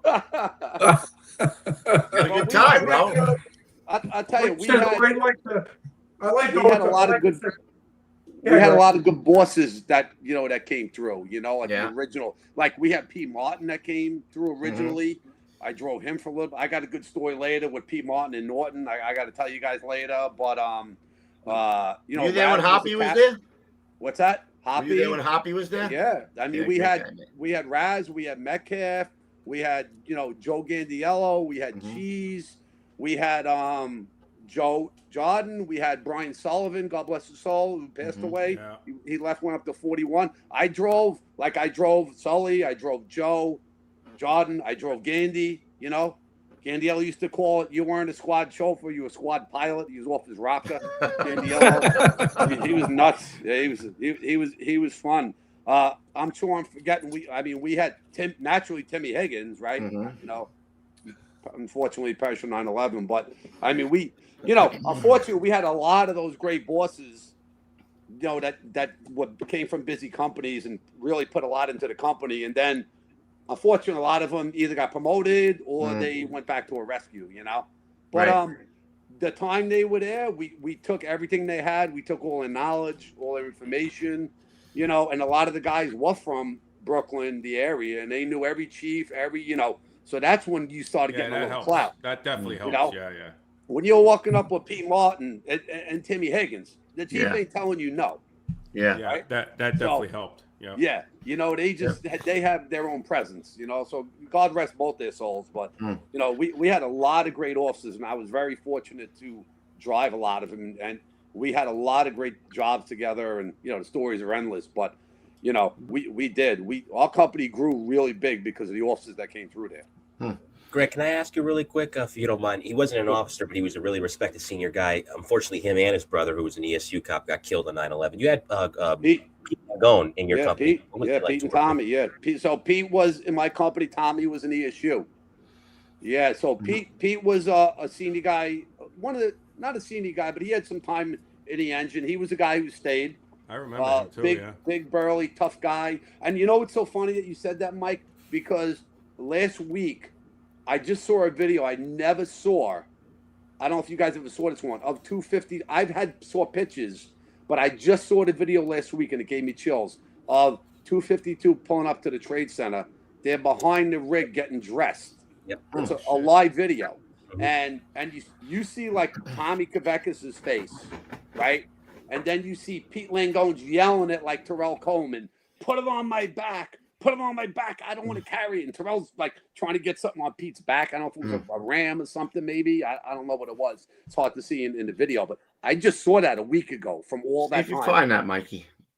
And then you hear Timmy Higgins calling, you know, Squad 252 to the SOC battalion or whatever. I've never seen that video since then. I mean, and you just saw the look. So, Greg, you had that video, or I don't have it. I just saw it. Mike's looking for it right now. Yeah, I'm gonna look for it, and if I find it, I'll pull it's it actually it's pretty like chilling because you could just Tommy Kavekis is never rattled, right? You know, Higgins is never like these. You don't rattle these guys. I don't care what you do, right? You're not rattling Timmy Higgins, right? You're not rattling Tommy Kavekis, bro. That's never happened. The look on their face, you could see like Kavekis was just like against the rig, like and they're looking up. They're like, so we did work with Kavekis, Tommy Kavekis, me, Sweeney, and we'd sit there and before we even started, like the material was sitting there on the deck or like whatever we were building, and they're like, "We got some coffee." I'm like, what? Like, we got coffee for everybody? Like, what's going on here? I'm like, yeah, Tommy. We're good, man. Let's get some fucking coffee. Man. I'm like, all right, coffee. Right, good. All right. Like, hey, it was good. Greg, did you ever see the video of 288 walking up? I did, yes. It just brought to my when you see Joey Hunter looking up right away, you know. Yeah, when you see Joey Hunter look up, you could see it in his face, like he's like, "What the hell?" And he was another one of those guys. He didn't have the time like those guys, obviously, but he was a good fireman, you know, and you could tell like he's like, "This is going to taste like another guy." We used to call him Cool Joe, right? Hey, Lou, you know, Lou. Yeah, man. Yeah. You know, on that day, I was like looking to get out early to do, side work. Yeah, side work, yeah. And who do I call? Joe Hunter. Joe Hunter. Yeah. Joe's like, yeah, I'm fucking in early also, man. Like, no problem, man. I got you. Right? Yep. Yeah. Sure. Joe comes in, I'm fucking gone. I'm doing going to do construction with Greg. Wow. I'm gone. Yeah, I'm on the LAE. Yeah. and being a buff, I have a fucking scanner in my car. I hear all the shit going on. I pull off at Jericho Turnpike off the LAE. I call him up because fucking cell phones. I didn't have. I'm like, Greg, a fucking plane just hit the World Trade Center. I'm like, I'm going back in. I'll see you later. He's like, what? I'm like, he's already at the job site. I'm like, I'm going back to the trade center. I'll see you later. He's like, last communication between us. Yeah. Gone. I fucking That's one way. right. Paul, it was trees. We meet back at Rescue 3, Squad 288. Right? It was me, you, Evans, Joe Iovino from Hazmat One. And I drove, right? Yeah, you drove the bread truck. We were going through the fucking wrong way on the tunnel. Through the fucking Midtown Tunnel. Get out of the way, fuckers. We're getting in there. We threw everything in the fucking thing. Yeah. And we had that kid who was a probie. A kid who was a probie from the neighborhood we brought with us too. We had a bunch of guys that when after he spoke to me, I'm already on the roof of this extension we're doing for a friend of mine in Bethpage. The wife comes running out. After he hangs up, the wife comes running out and says, the planes just hit the another planes are hitting the buildings in Manhattan. I go, holy shit, this is not, I thought he was just whatever going to Manhattan, right? Yeah. So I'm like, I'm out of here. I'm like, she goes, what? I jump off the roof. I throw all tools inside the extension. I get in my truck. We all go to the firehouse like everyone else did, right?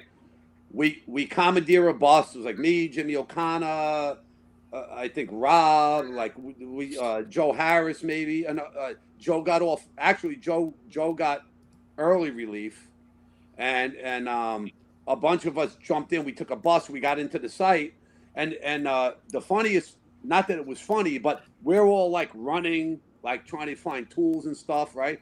And he'll appreciate if he hears the story, but. Jimmy O'Connor, you guys remember Jimmy O'Connor, right? Then he was running hazmat after, I think he's still maybe there right now, right? But he's running up whatever, West Street or whatever the freak, we're all running up, sprinting. We got our gear on. He's sprinting with his gear. He's a little chubby guy, right? His bunker pants are falling down to his knees. And he's yelling to us, hey guys, wait, my pants are falling down. Well, like, fucking Jimmy, people are dying here. Like, what are you doing? Mike, you found that thing, Mike? I have it. Yeah, here it is. Oh, you found that video? I did. Yes, here it is. 2:52 on 9/11.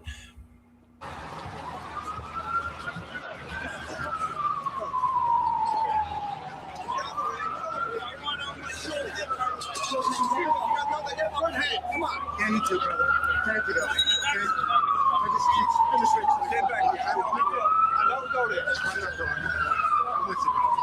So I think there's another one, right? So there's another one that actually shows all their faces gearing up. I don't know if it's the same one. Wow, they were like right there. Yeah.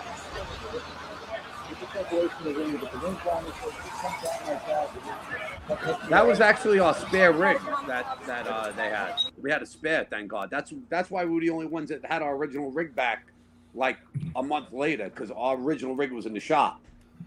And our rig was between two buildings. It never got hit. It's amazing. Oh, really? Yep. But they took all. They took. It's fucking crazy that if we didn't hit the traffic, we would have been dead. Midtown Tunnel, dead. Yeah, absolutely.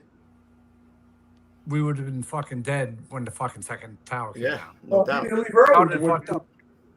didn't leave early, too, you wouldn't have been here. Yep. Yeah. I tell you, Paul, you know what? You say that story about Joe. Joe Hunter that was my overtime tour that he took. Oh, was it? Yeah. That day. Yep. Yeah. Well, they called Coobs. I was working that day. They called Coobs first. He didn't want it. Then they asked me. I'm like, no, I'm going to be on the truck doing the Tropicana route. So it was both of our OT. Yeah. And then Joe took the OT for Tuesday that day. Yeah. Oh, you know what? The more guys you talk to, there's so like Kevin Pryor was my 24 partner, right? Oh yeah, Kevin too. Another one.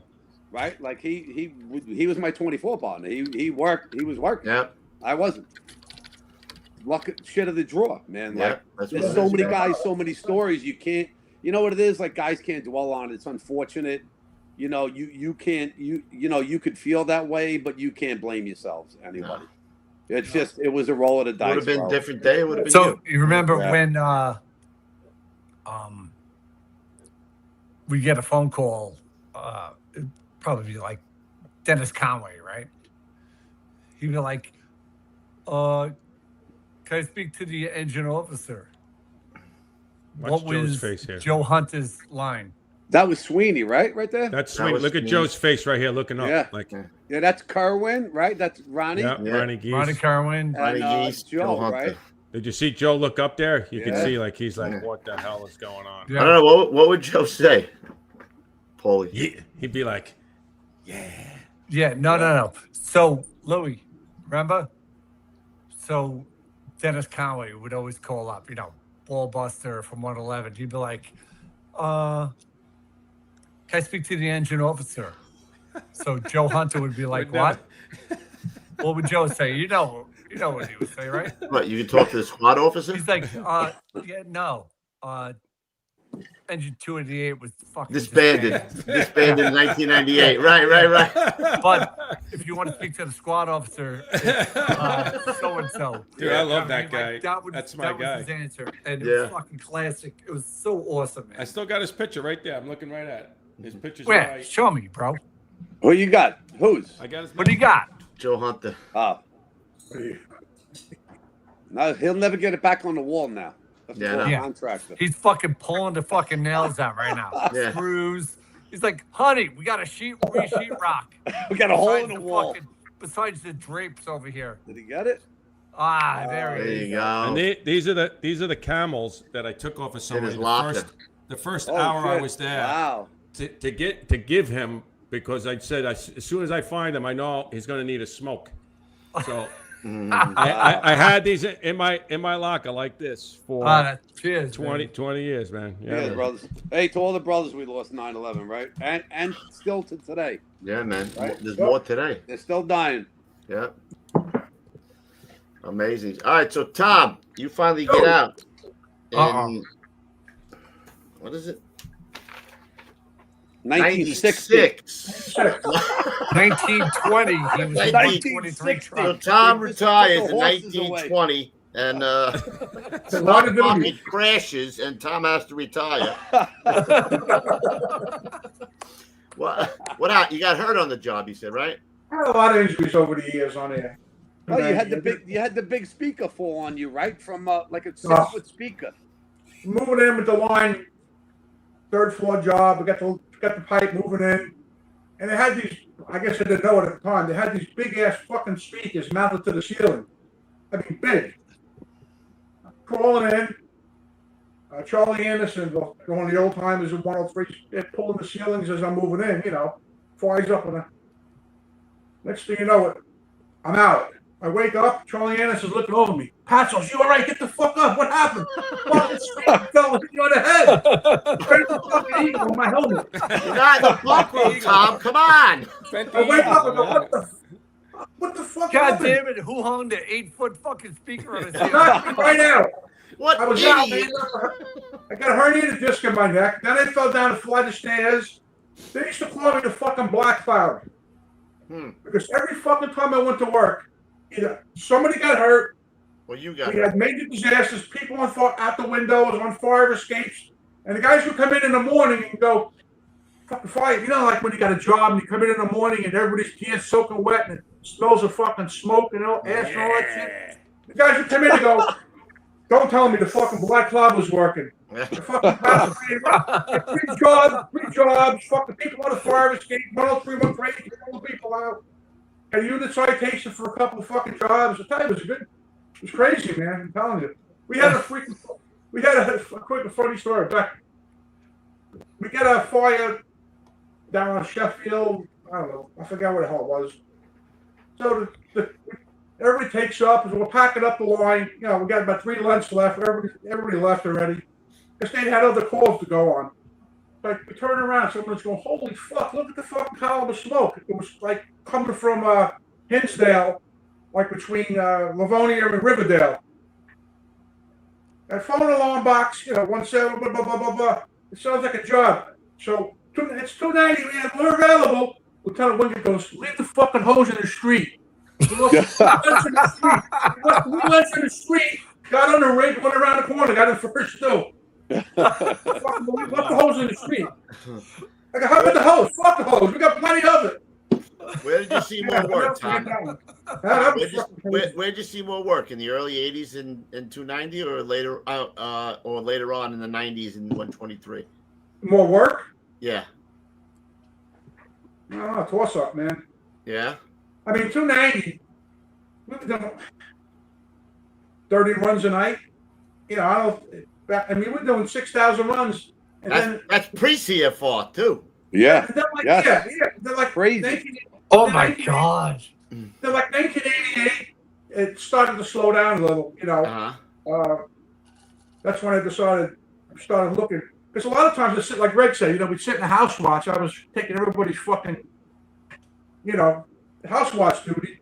And I'm listening to the radio. All you hear is, you know, 111, 123, 123, 235. Fuck these guys, occupied work. I said, I don't know, man. It's a fucking disease. You know that, right? It really is. Imagine 6,000 runs now, NEMS. It'd be like 10,000 runs a year. And you guys know. Oh my God! I got an EMS run. You know, when you go to a firehouse, when I went to that firehouse, like Paul said, man, they really didn't have too many probies. Like I said, it was all senior guys. There was only 2 or 3 probies, like Gary Hoeing, Steve Luisi, Billy Quick, and like me. It was like you walked in the firehouse, everybody there had 20 years in the shit, and it was like. They gave you the cold shoulder. They broke your balls constantly. You know, you had the initiations back then too. I don't know if they still do them with the firehouses. Probably not. They hung me out. They fucking said, we're going to do a truck drill. You hear this one? You know how hard the pole holes are? In Sheffield Avenue, the pole holes? Yeah. So everybody goes, we're going to go upstairs to the bunk room, and we're going to practice lowering guys down on the rope. So I was the probie. So they put the fucking rope on me. They lowered me down halfway. And then I stopped. Well, here comes the fucking hot water. Yeah, well, that's a no-brainer. The fucking laundry detergent, feathers from the pillow. I'm fucking hanging halfway down, soaking wet, covered and everything. And guess what? They get a fucking phone alarm. They leave me there. They left me in the fucking hanger from the pole hole. I'm trying to climb up the pole. I'm all slippery. I couldn't do nothing. I had to wait for them to get back. You know how hard it was, like 3 stories. It was. It's a very high. Right? Was Dwayne Wood there at the time, Tom? Dwayne Wood? No. He wasn't there? No, Woody wasn't there then. So later on, we ended up, we got like 2 guys. Like Dominic Carino. He was there for a while. You know Dominic, right? Yeah, of course. Yeah. I went to So NPO comes school. around. So, like, I went to NPO school with Landone for a while, right? All of a sudden, like, you know, he's friends with Luisi, and it comes Steve around the Bone. that Steve the Bone. I go to Rescue 3. And he's in 44, right? 44, yeah. The captain of 44. And he's like, hey, Patsos. Your brother Tommy? I'm like, yeah, my brother fucking Tommy. She's like, oh shit, what's up, Pats? How's everything? I'm like, it's a fucking small world, man. Like, it's like it just gets like this big, you know, once you. Yeah, Steve Luisi was a good fireman, man. We used to call him the Bone. You know, trying to get him on. Like, oh, Patsos, you're in 3-0. Everything's good. You know, it's all good, man. Did you, Paulie, when you went there, did you have to adjust to the different mentality? Like the, you know, it's different than Brooklyn and Queens, right? The Totally Bronx different. mentality. The gentleman rescue, right? Yeah, it take you a while to get used to that, or bullshit. Yes, my ass. yes, Yeah. but you mold what you want that to be. Like, your actions are like 5-fold. Like, you know, like you do something, you're like, oh my God, you know, here, take my saw, do something. You know what I mean? Like, I gave up my saw to people on the roof because their saw, like, crapped out. Yeah. And, like, 10 years later, the guy comes up to me, is like, you know who I am? I'm like, yeah, I have no fucking idea.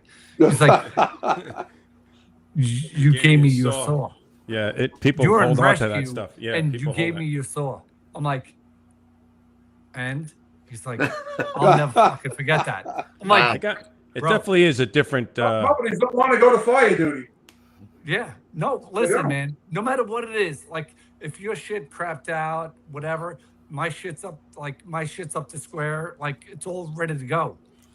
And if yours fucked up for some reason, whatever it might be, and I don't need to cut the fucking roof. I cut so many roofs. Yeah. I got you. Here, and I just ran into the guy last fucking St. Patty's Day. He's like, remember me, man? He's like, I gave you gave me your saw. I'm like, holy fuck. I'm like, wow. He goes, but I remember you though. You're complex. That's all it is, man. I don't even do it. I want to pass it on to the younger fucking guys. Hey, Lou, I want to ask you, there's this guy, that picture of us in the firehouse, if you could pull it up. You know the lieutenant? I don't know who this lieutenant was. Maybe you would know. The one of all of us in the front of 103. I sent you that picture. It's like 5 of us. I don't know who the lieutenant is. 103. Maybe you. Who's that? Who you asking, Mike? No. That's a. No, hey, that's the boys at 252 right Cameron there. That's a good picture. Cameron Peake, senior man at Rescue 2 now. Is that a gay photo? Like gay photo? I'll tell you this. Like, see, I'm going to tell you something while we're on the air. I always used to go back. Oh, to that's not a gay photo. Go back to the other picture. That's Falls Metal Day. So I always have a party. These cheap pricks would never throw a party, by the way, all of them. Right, like but parties. you got on the bottom. Look at young Joe Jordan Dinkle. Oh shit! I didn't even recognize him. Right, and then up on the left, that's Bitchy Myers, not Richie. Bitchy Myers, and that's Rogers. Rogers spent 3 days in the firehouse. We threw him out, basically. I love Ty. He's a good guy. That's Cameron, Big Rescue 2. Big senior man at Rescue 2 now. That's Boyce, Stewball Boyce on the top. That's Rob McDermott, and then Rich Sweeney, and the Cheese on the right. The Cheese. That's a great photo, man. Hey, Cheese, look at that right leg in that picture. You don't have a leg to stand on. Now, that's my probie school graduation picture. So I'll tell you. Is that Patty McKenna? Yeah. So on the left is Stack and me, and then Patty McKenna, Jimmy Skalkas. Yeah, I think he got out as a chief, right? Skalkas' kid. Right, Jimmy Skalkas, he was a 28 truck guy. And then that's Tommy Patrizzo, 147. Flatbush. Yeah. Greg, that's a great fucking photo, man. Oh, this is a good picture. So we went. Sock sent us down for Katrina, right? So it's actually there's naturally it's Bobby Gallione, right? Al Benjamin, me, Al Benjamin, what a fucking gentleman, man. Joe DiGiacomo, and who's the guy in front of you? The lieutenant. What's his name? Oh my god, how do I forget his name? From 270. That's Shit, I'm sorry, I forgot his name. I can't remember his name either. Greg, who's the guy? He died like 3 times. That guy. The guy in front of me, Joe DiGiacomo. He was in 252. Then he went to. He's like he's now he's the K9 unit. K9. Yeah. So what this funny story was, I don't know if there's any other pictures, but we took this picture. They sent us down there. So Bobby Gallione, Al, me, all these guys, us guys, not the military guys. We ran their rescue company for like 2 weeks down in Katrina. We went to like 50 jobs in 2 weeks because they were just putting the power back on. It was ridiculous. Cheeseman was down here at the same time, and he was they called it a flying squad in New Orleans, right? So Cheeseman was there with a couple other sock guys. I forget who he was with. But this was our crew for, I think, 2 weeks. So, yeah, Bobby, me, Al. Yeah, we had a great time. It was actually really cool. We, on our days off, we went to the New Orleans firemen's houses. We cleaned them out. We fixed up their roofs. We stayed in like a convent, in like a nun's quarters or something because there was nothing really there. But I think we were there for like 2 weeks. That was Katrina. Yeah. It was a pretty interesting. It was pretty wild down there, actually. There you go, lighting the firehouse on fire. There you go. Who is that? Oh, that's IOP. Always IOP. Oh, there it is. That's me and Greg at the second alarm on Atlantic Avenue. No, I think that was like a multiple, Tommy, down in Bushwick. I think that you guys came to. I thought it was on Atlantic under the L. No, that wasn't it. That was down by Myrtle Avenue. That was by Bushwick, Myrtle Avenue L.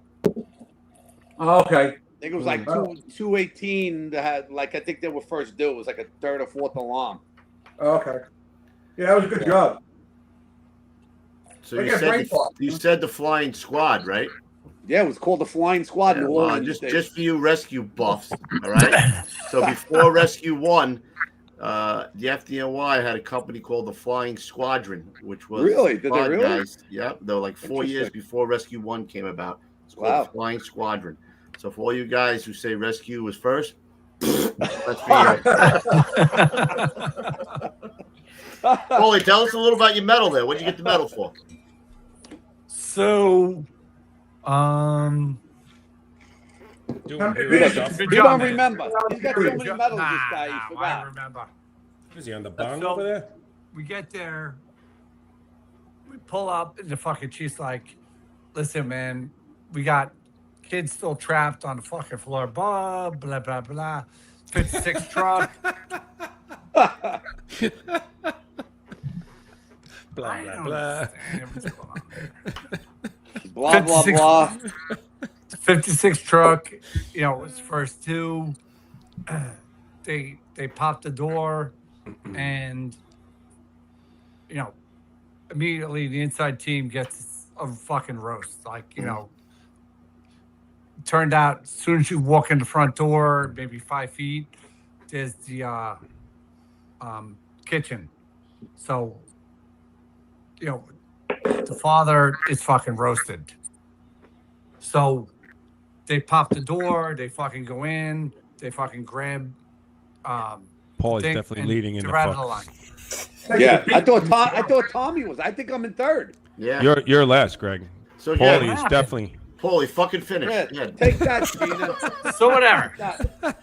So taking a beating from the cigar. Yeah, he's taking a beating already. He's taking a beating in 50 years. I haven't had that much. Whatever. Come on, Paulie's telling us his hero story. Paulie's smoking the bong over there. Yeah, is he going to tell us today or? What First story? he grabs the father. They fucking yank him out. We come in, like, you know, the chief's like, hey, Rush, you get up there, blah, blah, blah, blah. So we get up there. Christine, water. So we get up there. We pass, you know, go whatever, make our move, and find a kid behind a race car bed. Mm-hmm. You know, like one of those fucking, like, yeah. I felt it. I'm like, what the fuck is this? And I feel the kid behind it gurgling. So I grab the fucking kid. I come out, and I run into the officer from 56. I'm like, listen, bro, there's somebody else in here. And they're like, there's another kid in the room. And he's like, all right. So he goes to the left. I went to the right. I come out. I fucking bring the kid down. CPR in the fucking street. Boom. Fucking kid's alive. Whoa. Boom. That's how you do it. What'd you get, bro? What medal did you get? The huge boner. You got the huge boner? Nice. Fucking boner. Rookie, you were going to call that. I knew he was. Listen, anybody can get a medal, right? But you can't But always the get medal I got was the huge boner. is the huge boner, but it's given every fucking like 2 years or something. Nice. So it's one of the hardest medals to fucking get. The Hugh Bonner Huge Boner Award. Yeah, Good for big you. boner. Big huge boner. boner for a big boner. Yeah. So, yo, good stuff, bro. No, that was great. Good for you. That's good for you, Paulie. Listen, we got anybody else got some fire stories because we got to wrap it up soon. Here, you want to know the funny part is? What? So after I make the fucking grab, whatever, the fucking kid comes back to life, whatever. They fucking transport her off. I go to the rack unit. I'm like, I'm fucking thirsty, man. I need a fucking drink. I get there and I get some shit. That fucking rescue, the fucking blah, blah, blah, the fucking fire floor, right? You know the whole fucking deal. You guys know it. An officer comes up, he's like, I have no idea who he was. He's like, hey guys, shut your fucking mouth. He goes, fucking rescue went up there because the officer, the chief told them to go there. Right. The first two truck already made grabs, right, and they were in the fucking position to do it. So shut your fucking mouth. Yeah, you fucking. And the guys were like this, like they were like, wah wah wah, like fucking dick. Shut up. Listen, Coobs, you guys had Norton on here, right? Yes. Yeah, I got a quick funny Norton story from 252 with P. Martin. You'll love this one. This is a good one. So you know like P. Martin was. I don't know if you guys really work with him all, but he, you know, strict, you know, tight, straight, totally into the job, straight on the money, squared away, you know, no messing around. Basically, at least when he was with us, right? I didn't know the other really side of him. So we get there's like a huge storm comes through Bushwick, like which never happens, right? So at Central Avenue in Moffett, we have the railroad goes over Moffett, right? And it's a big dip. So cars always flood out there, right? So we get a run, turn out, the people trapped in the car in the flood, okay? Pete's working, I'm driving him, Norton's in the back.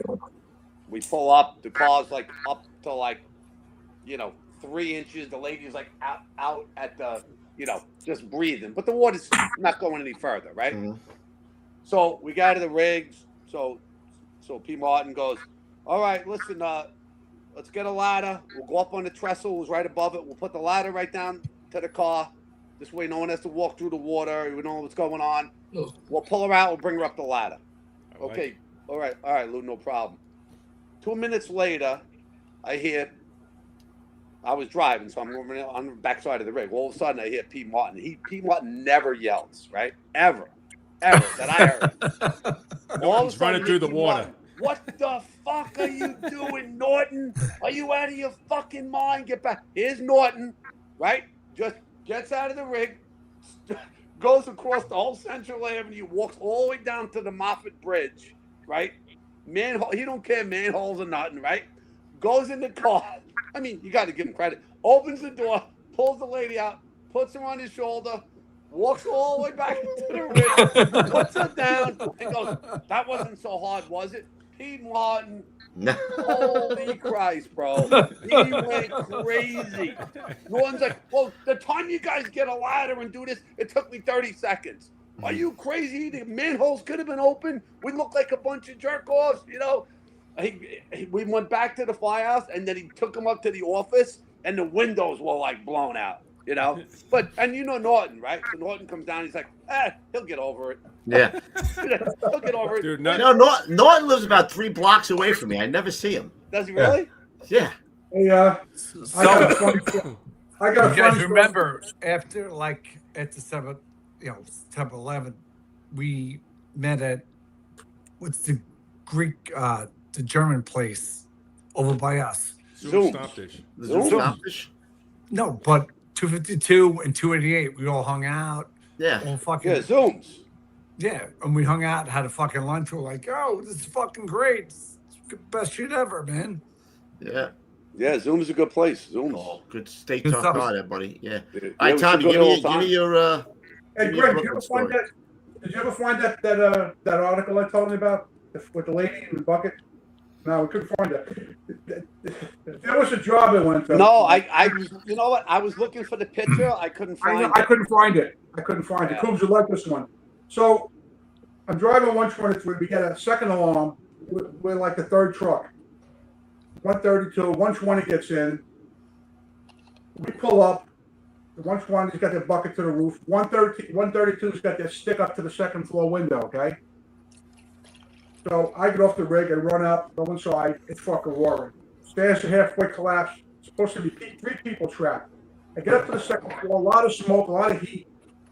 Next thing you know, they pull this fucking, had to be 300-pound fucking lady out in a fucking black gown. Okay? They pull her out. Now the stairs are gone. Half the 3 steps burned through. So now somebody's running out to get the. I said, no, we got to. So they drag her out to the window and they push her head first down the stick. Because now she's out of the fire. There's still other people trapped. They got her wedged now in between the area, face down with her stomach hanging between the rungs. I'm not kidding. Because there's two other people trapped. So I run finally down. Once when they put a ladder up, I come down the ladder, upstairs where I go out, and everybody's going, fucking Patsos, we gotta do something. I go, what do you mean? Look at the lady. She's hanging in the air with face down and the fucking guts hanging through the rungs. The natives are getting pissed off now. Do something. So we're climbing up. As I'm climbing up, there's all footmarks on her back. Because guys are up. The OV had to climb over her to get into the window. So there's all footmarks on her back. I couldn't believe it. So now, 120 brings the stick down. Lieutenant goes, Tommy, go in the bucket with him and see if we can get her into the bucket. So one guy comes down on the air from the side after the fire's out. We come down the ladder. I get in the bucket. The guy from 120 I forgot his name. We bring it up to the ladder, and they're trying to budge it. They can't get her up. They're trying to think about getting a 300-pound lady with a blubber stuck in there. Somebody gets a fucking 10-foot wood pipe hole. I swear to God. He's poking her stomach to try to push it up. The people are fucking pissed. Get her off me. That was a white one. I wouldn't be doing this shit. I go, man, look at this. Relax. The cops come over. We finally get her up into the buckets. And she's awake. She goes, hey, go, fireman. We get her into the bucket. I'm holding her up. I go, Kevin, let's move the bucket. Get her out to the street. She goes, I'm gonna faint. She falls into me. I fall down. She falls on top. And I hit the guy from 120 who's working the stick. The bucket goes like this now because all the people want to drown in the bucket. We fucking finally get her out onto the street. Everyone was rioting. People trying, because we left her there for like 20 minutes, stuck with the What do you do? What do you do? I never seen it. God's on this crew struck me dead. This unbelievable crew. Did you get any cheap feels in there, Tom? The funniest part was looking for you can jab it in any way you want. You won't even know. It doesn't matter. All the marks on her back. Hilarious. Nice. Yeah, wait. I'm looking at him. The guy, we got him in the bucket, and I'm looking at the guy from 120. I'm going, we're trying not to laugh. I mean, we're smirking. It's like, and then she goes, look at her feet. Boom. Right to like a bowling ball. All three was out in the bucket. Unbelievable, man. What a story that was. And then there was a news day. They had a picture of us in the bucket. It was a Daily News. Daily News took a photo of her in the bucket with us asking out as the bucket's moving. It's like a still picture. I couldn't find it. Greg, we couldn't find it. I have it somewhere. I had it too. My strap. I couldn't find it. I don't know what the hell it is. We may have to do a part 2 of the Patsos brothers, Ruffy. Yeah, I don't know. I don't know if the audience wants it. I think we squeezed everything out of him. I think except Tom. Tom's got. Tom's got more shit. Tom's chirping over there. Tommy could go for 3 days. Bro. Oh my God. Yeah. All right, to find that photo, I told you 103. What else in there? Let me see. Well, you sent him 600 photos, so. No, I only sent 8. It's 103, you said? It's in front of the rig. There's 5 of us. All right, let me see. I'm looking through now. Oops, you guys, listen, 288 got a good part of the. Remember the Bushwick office in 2000? Yeah, you guys man. ever do something like that? Maybe Lou knows. I don't know. The what? Remember that Bushwick office in 2000? Yeah. He set like 20 Cool. jobs It was, in January 2000. It was the fucking. No.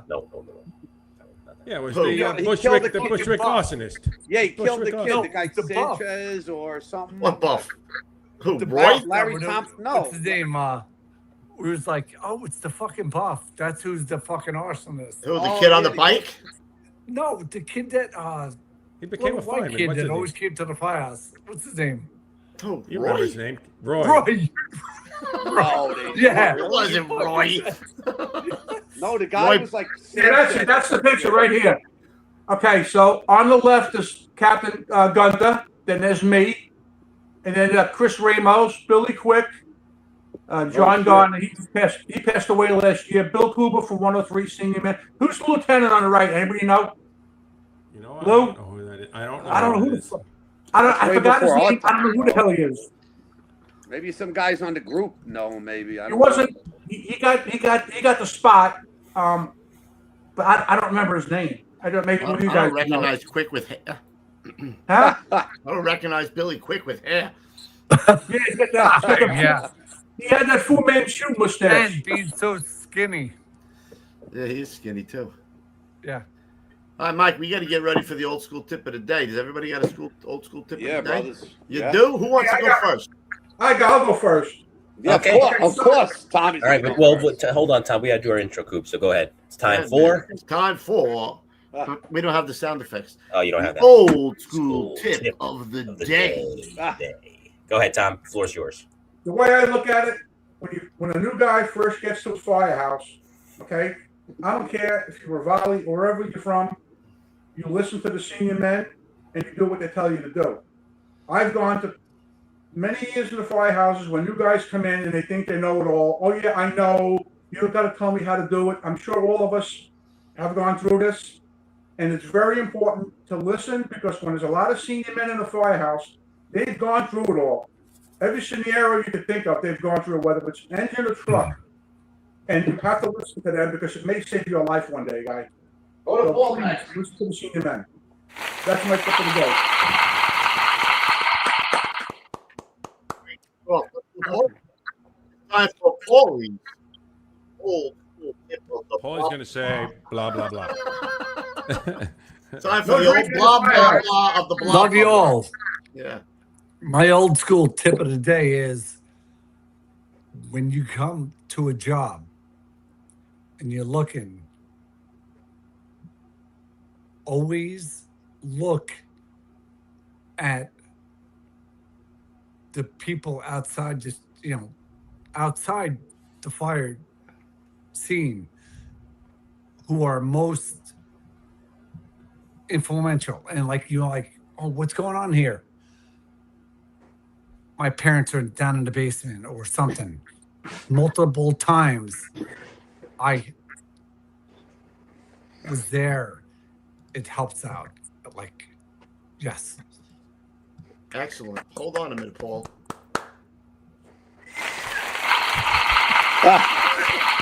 Hey! Yes. Chindan. All right, Greg's up. Well, listen, man. I mean, listen. You've had a lot more guys with a lot more experience than me that's been on the show in the past. But what I always say is, be safe, be prepared, be physically fit to do the job. Right? Listen to your senior officers. Listen to your senior men. That's where you gain your experience. That's how you gain your knowledge. Every fire you go to, you pick up something you didn't learn, put it in the back of your head. That's it. Stay in shape. Be in shape. Be ready to go the extra mile. Because I think that's what sets a lot of the other companies apart from other companies, that guys are fit and guys drill hard. And they know when it comes to the extra mile, we're going to do it. I like that fit part. That's right up my alley, Greg. Love it. I know, baby. but that's why I said it. You're Yes. svelte, bro. Svelte. I just want to thank everybody. Svelte. You're svelte, my Why, man. Kev, you work out? No, never have. Never touched the weight. You don't Mike. work out, do you? Yes. I work out. Two commercials really quick. Yes, before we hit those, just a brief little shout out from your friends Brian Wall. Brian Wall was the retired ESU sergeant. He texted me, he says, Wall, "Great my getting man. salty. Brian, Greg was my deputy when I was chief of Bethpage. Worked with Greg, Tommy, and Paul on Bethpage. Friends for life. All three great firefighters." So he says hello to the three of you. That's And, it, Brian. Nice to meet you, buddy. Brian's a Good good guy. man. Brian was down in 9/11 Brian Wall. he was partners. I think he was up in the Bronx truck. With, He was Dale- truck 3 Dale ESU. Schultz, Yep. Truck 3 with Dale. They got down to 9/11. They actually were down at they were at Father's Day fire too, and they helped out a lot. Yep. Those two guys actually. Good guy. Good email. All right. On that note, here's the Collectors Club. Do it. We at the Gettin' Salty Experience are excited to announce the launch of the New York City Collectors Club, a brand new spin-off of the FD Collectors Club dedicated exclusively to New York City firehouses. Here's the deal. No more worrying about stopping by a firehouse when the crew's out on a run, and no more rolling the dice on questionable patches and coins off eBay. With this club, everything you receive is 100% authentic, straight from New York City firehouses. And the best part? A portion of every subscription goes directly to firefighter charities each month. Now, because you're a part of the Gettin' Salty podcast community, you'll get 50% off your first month. That means you can join for just $14.99. All you have to do is use the code Gettin' Salty at checkout. So if you're a collector looking for something real, meaningful, and straight from the source while giving back to New York City's best and bravest, the New York City Collectors Club is for you. And I agree 100% with that, because I want to thank all the brothers in these two companies. Raise the patches so we can see them. Training me and learning all these years. Let me see those patches. Yeah, you got to raise them up. What does he got? There you go. What up? Look at that. Good job. Holla. I'm thankful for All right, let's help you. Helping out and training and learning. You guys were the best. Hold on. We got one more commercial really quick. Yep, here we go. The First Responders Center for Excellence is a not-for-profit organization dedicated to protecting the lives and livelihoods of first responders. Their education and research initiatives aim to bring greater awareness and understanding to the challenges to the health, safety, and well-being of firefighters, EMS personnel, and other first responders, too. They are an affiliate of the National Fallen Firefighter Foundation. For tonight's old school health and safety tip, right up Greg's fucking alley, right? Hey, yo, can I just tell you, fitness. I love you fucking guys for this. Let me get Paul another Tito. Stand by, hold on. Physical fitness is crucial for ensuring the safety and effectiveness of firefighters. Exercise regularly to build strength, endurance, and flexibility. That's the old school health and safety. Here's the best thing for your arms. Yeah, there you go. Pour me another one, Paulie says. Seriously, stick another fucking needle in your arm. Ruffy, I'd like to remind you that the opinions brought to you by tonight's guest. So hold on. The needle was here. Then the needle was all the way here. But now we might be bringing the needle back. So we're going to have to rush off. Yeah, do you have a shout out, Ruff? Do you have a shout out? The thing that what's his name sent it was too much for him tonight. I can't remember. From 280, what's his name sent it to us? I mean, not from 280, from 283. Lieutenant. Sarno. Sarno. Oh yeah. Did we load that up? Yeah, we got it. Oh yeah, Ragusa. Yeah. Oh, yeah, so this is May 16th. This is thanks for remembering that, Coops. Comac. Yeah, he's a Comac. He was a Comac guy. Yeah, he's a Comac fireman. Yep. There you go, Christopher Ragusa, May 16, 2026, Sand City South, out in Wellwood and Lindenhurst. Tickets to $50. Kids under 12 are free. And that's it, bro. Get out there. Raffles, foods, trucks, the whole 9 yards. Yeah, man. Patos Brothers. Fun time, bro. Yeah, brothers. Cheers, guys. Always a pleasure, my man. Everybody. Hey, listen, you guys got a great show, and I appreciate it. You guys been doing it for a long time, and you're tops, really. You really are tops. Thank you. I enjoy working with the two of you guys. I'm proud of you two guys. Being good firemen over the years, brothers. Love you. Good job. All right, a lot of love for you. All right. All right, guys. Have a good night. Have a good weekend, everybody. All right. Nice weekend, guys. Peace Don't out. click out anywhere, guys. You stay here. All right. On behalf of Kevin Kubler, Lou Rafrano, and the Patsos brothers, I'm Mike Colon. This has been the Gettin' Salty experience. Be advised, Chief, we're getting multiple calls. Sounds like a job. Oh, stay low and go, boys. Stay low and go. I'm all excited.